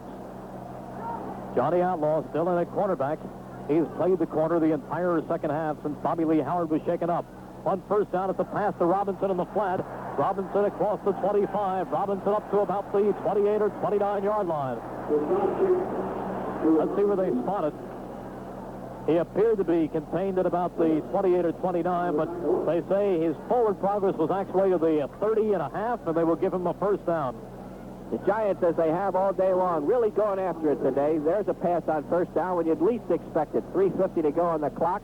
All they have to do is grind it away with a little running play action, and all of a sudden they throw the quick pass out to the sidelines to Robinson for a first down. Eagles are going to take a timeout right here, so they will have 2 more left. 2 more timeouts to space. I said first down. I beg your pardon. I believe it was about a... Yeah, he got it. Did he get the first? Okay. Jim, how about some scores? Well, the New York Jets are hanging on 17-16 over the New England Patriots in the fourth period. St. Louis 27, Washington 17. They're in the third. Tampa Bay 24, Buffalo 3 in the fourth. In the snow, we're told, San Diego 13 and Minnesota 7. They're in the third. Dallas 14, New Orleans 7 in the second. Chicago 10, Atlanta 7 in the third. Baltimore 14, or Cleveland 14, Baltimore 10. They're in the second. Seattle leads Kansas City 3-0 in the second period. A lot of interesting results right there, Jim, but the most important thing to the Eagles, I know a lot of fans, and almost every place you go, people are saying, well, we know it's a long shot at this point, but the Eagles being 6-5, a couple of more wins, and you start talking playoffs, and there are people who are already starting to figure out what happens if this team wins and this team loses and things like that, but it's not going to make a whole lot of difference. They've got to win this game today. They've got to get their 7th win, and right now they have a job to do. The defense has to get the football back. The Giants line up and sweep with Doug Coder on first down, who comes close to the 35-yard line before he is shoved back by Bill Berge and a couple of other guys in on the tackle. But Coder picks up about 3.5 or 4 yards on that carry. That was a first down for the Giants, so that'll bring up a 2nd down and 6. Clock continues to run, and now the Eagles will take their second time out with 3:29 remaining in the fourth quarter. Giants are not a fumbling team. They've only fumbled the football 6 times going into this game, and they've been perfect today. The Eagles, by contrast, have fumbled 18 times. So this is one aspect. You're looking for a loose football. The Giants are one of the teams that are least apt to provide that. Exceptional running backs apparently are holding on to the football. Jack Edelstein has communicated with the Eagles people, and they tell us that Mickemeyer has a back injury, and he is out for the game, and he's going to be x-rayed right now. So Nick Mickemeyer with a back injury. Right now, though, the Giants in very good shape. They have 3.5 minutes left in this football game. The Eagles are down to their last timeout as they have taken their second one right here, and the Giants have a lead of 17-12. They have a 2nd down and 5. Eagles defense has to hold right here. Another first down for the Giants, and you can pretty much forget it, barring a miracle. But if the defense can hold this Giants offense on this particular series, Ron and the gang will have another crack. 2nd down and 5. Wide receivers are split. Perkins to the near side. Out to the far side. is Jimmy Robinson, who comes in motion now to the near side, but the handoff goes up the middle. Football is fumbled by Coder, and I think the Eagles have it. Eagles have the football. Coder was hit, and the football was recovered by the Eagles. The hit by Dennis Harrison, and jumping on the football is Reggie Wilkes. First down for the Eagles. That's the break they needed. I never believe that stuff when you start talking about fumbles and interceptions and all of a sudden they happen. You say, hey, I think I jinxed them. But really, that was only the 7th fumble all season long by the New York Giants. They're just a team that doesn't fumble the football. And here they, under a situation where they just can ill afford such a play, the ball is coughed loose. Great play by Dennis Harrison. But, Jim, we saw a situation not too far from this in Washington where the Eagles made a big recovery. Right now, they have the football, and they have a crack at it. 3:22 remaining to be played in the fourth quarter. Eagles with 3 wide receivers. The backs are split. Canfield to the left. Hogan to the right. Jaworski to throw on first down. Looking, fires, batted into the air, incomplete, intended for Mike Hogan. Fired to Mike Hogan over on the far side, and Mike Hogan had the ball squirm out of his hands, and it stayed in the air for a precarious second. And it could have been picked off by the Giants right there, and that might have done it. Harry Carson was over there to hit Mike Hogan. Ball went into the air, and it finally fell harmlessly incomplete. But that could have been curtains right there. 3:16 remaining in the fourth quarter. Second down and 10. Birds break from the huddle. They have the football at the Giants' 34-yard line. Out to the near side is Charlie Smith.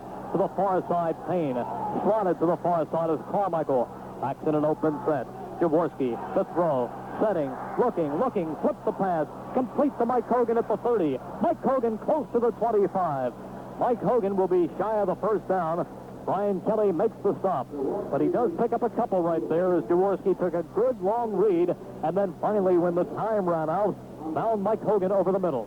The Giants were giving the Eagles that play. That was the play that Ron Jaworski tried to complete just the play prior to that. The quick outlet, the release to Mike Hogan. The Giant linebackers taking real deep drops on those plays. Third down and 3. Eagles reinsert Rich Osborne at tight end, and he lines up strong left. Payne to the near side. Carmichael to the far side. The running backs in an open set. The football at the 26. The handoff goes inside. Billy Canfield goes forward. He loses the football momentarily, but then falls on it.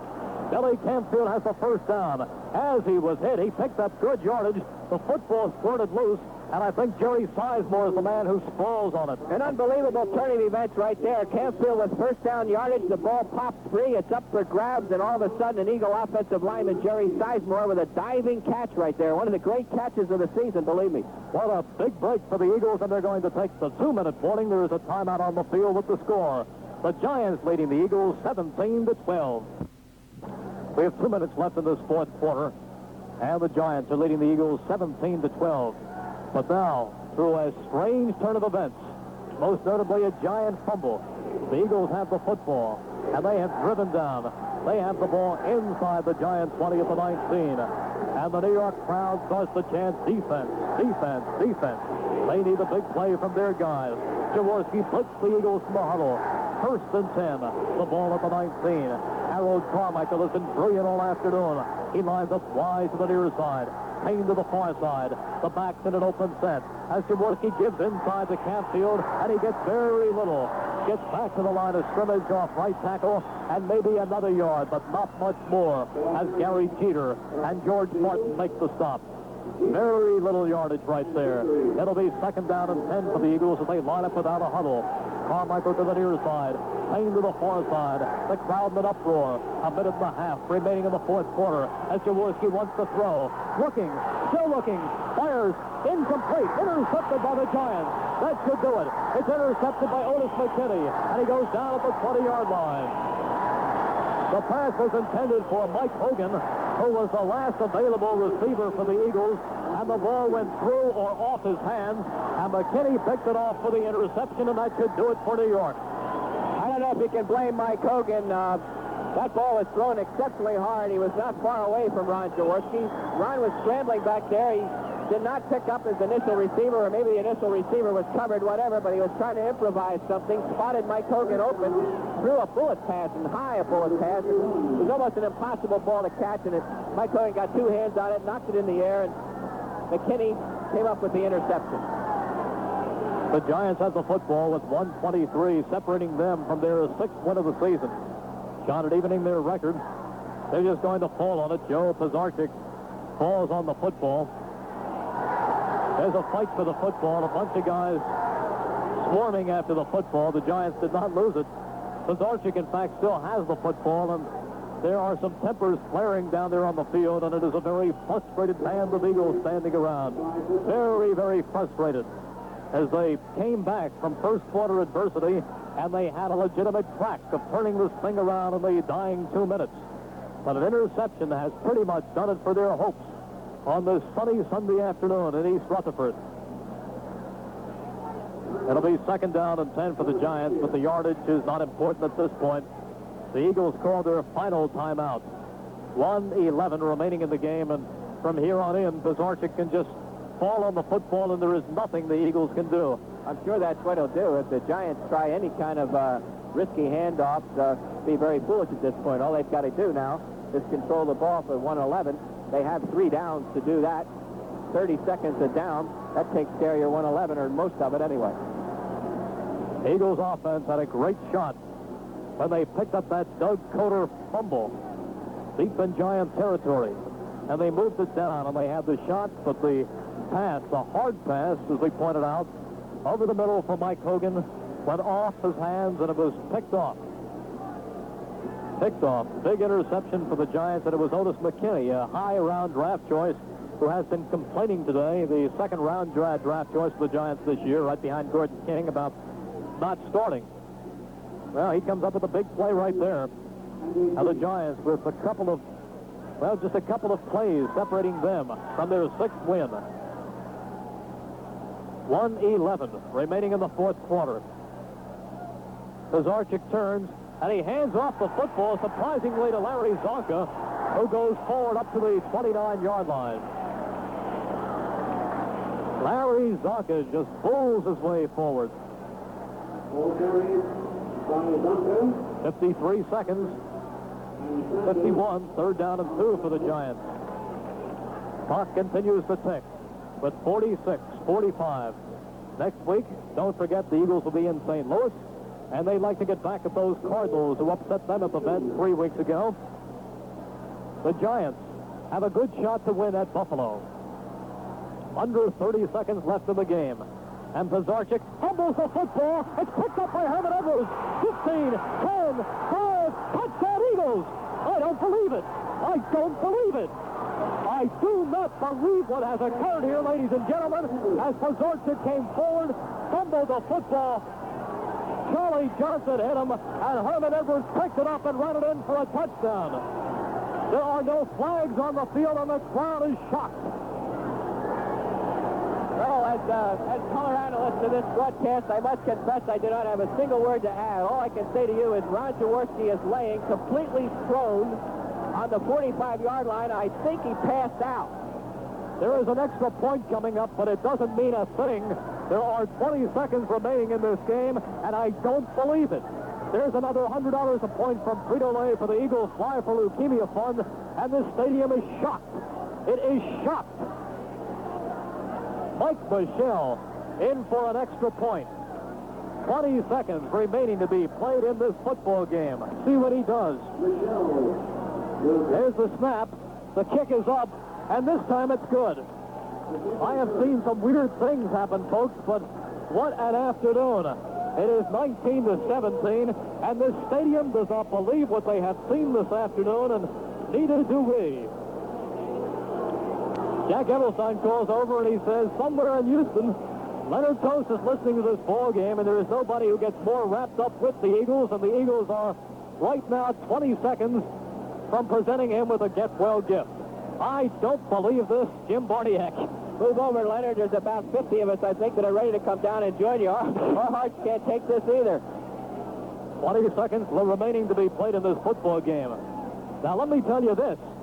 The Eagles have to stop the Giants. The Giants will have another couple of cracks at a bomb, and a field goal would win it for them.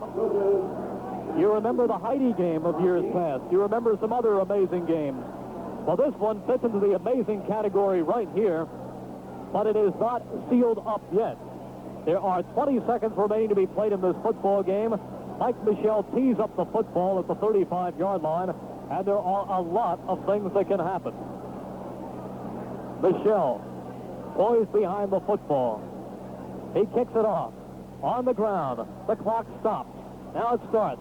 It's picked up at the 15 by Bob Hammond. Runs laterally. He's hit and dropped at the 20-yard line, and the clock ticks down to 15. Eric Johnson makes the stop. Let's pause. 10 seconds for station identification. There are 15 seconds left, and the Giants can still bomb. They can still throw the bomb and hope for a pass interference or any of the things that can occur. Harold Carmichael on the sidelines, taking over as defensive coordinator, is ordering the entire defense to get about 35 yards downfield and form a line down there. The Giants bring up the offense. Everybody wide. Robinson to the near side as Pizarczyk looks, flutters the football high in the air, and it is incomplete. That was a perfect case of baby in the air as the pass was floated for Johnny Perkins. There were 3 men around him, and it was Vernon Edwards knocking the football down to the AstroTurf. The play took up 8 seconds. There are now 7 seconds on the clock. Oh, what an afternoon. What an afternoon here at the Meadowlands. An afternoon that started poorly for the Eagles as they gave up 2 first-quarter touchdown passes to the Giants. They came back. They had some hope late in the second quarter. Giants came back. Eagles came back in the third quarter. But then the Giants all but locked it up. Here is Pizarczyk looking again, as all day. Lots of pass downfield, incomplete. And there are no more seconds showing on the clock. That is it. That is it. The gun sounds. Talk about miracles, folks. I do not believe this one, but it has happened as the Eagles beat the Giants 19-17 before a shocked crowd at the Meadowlands.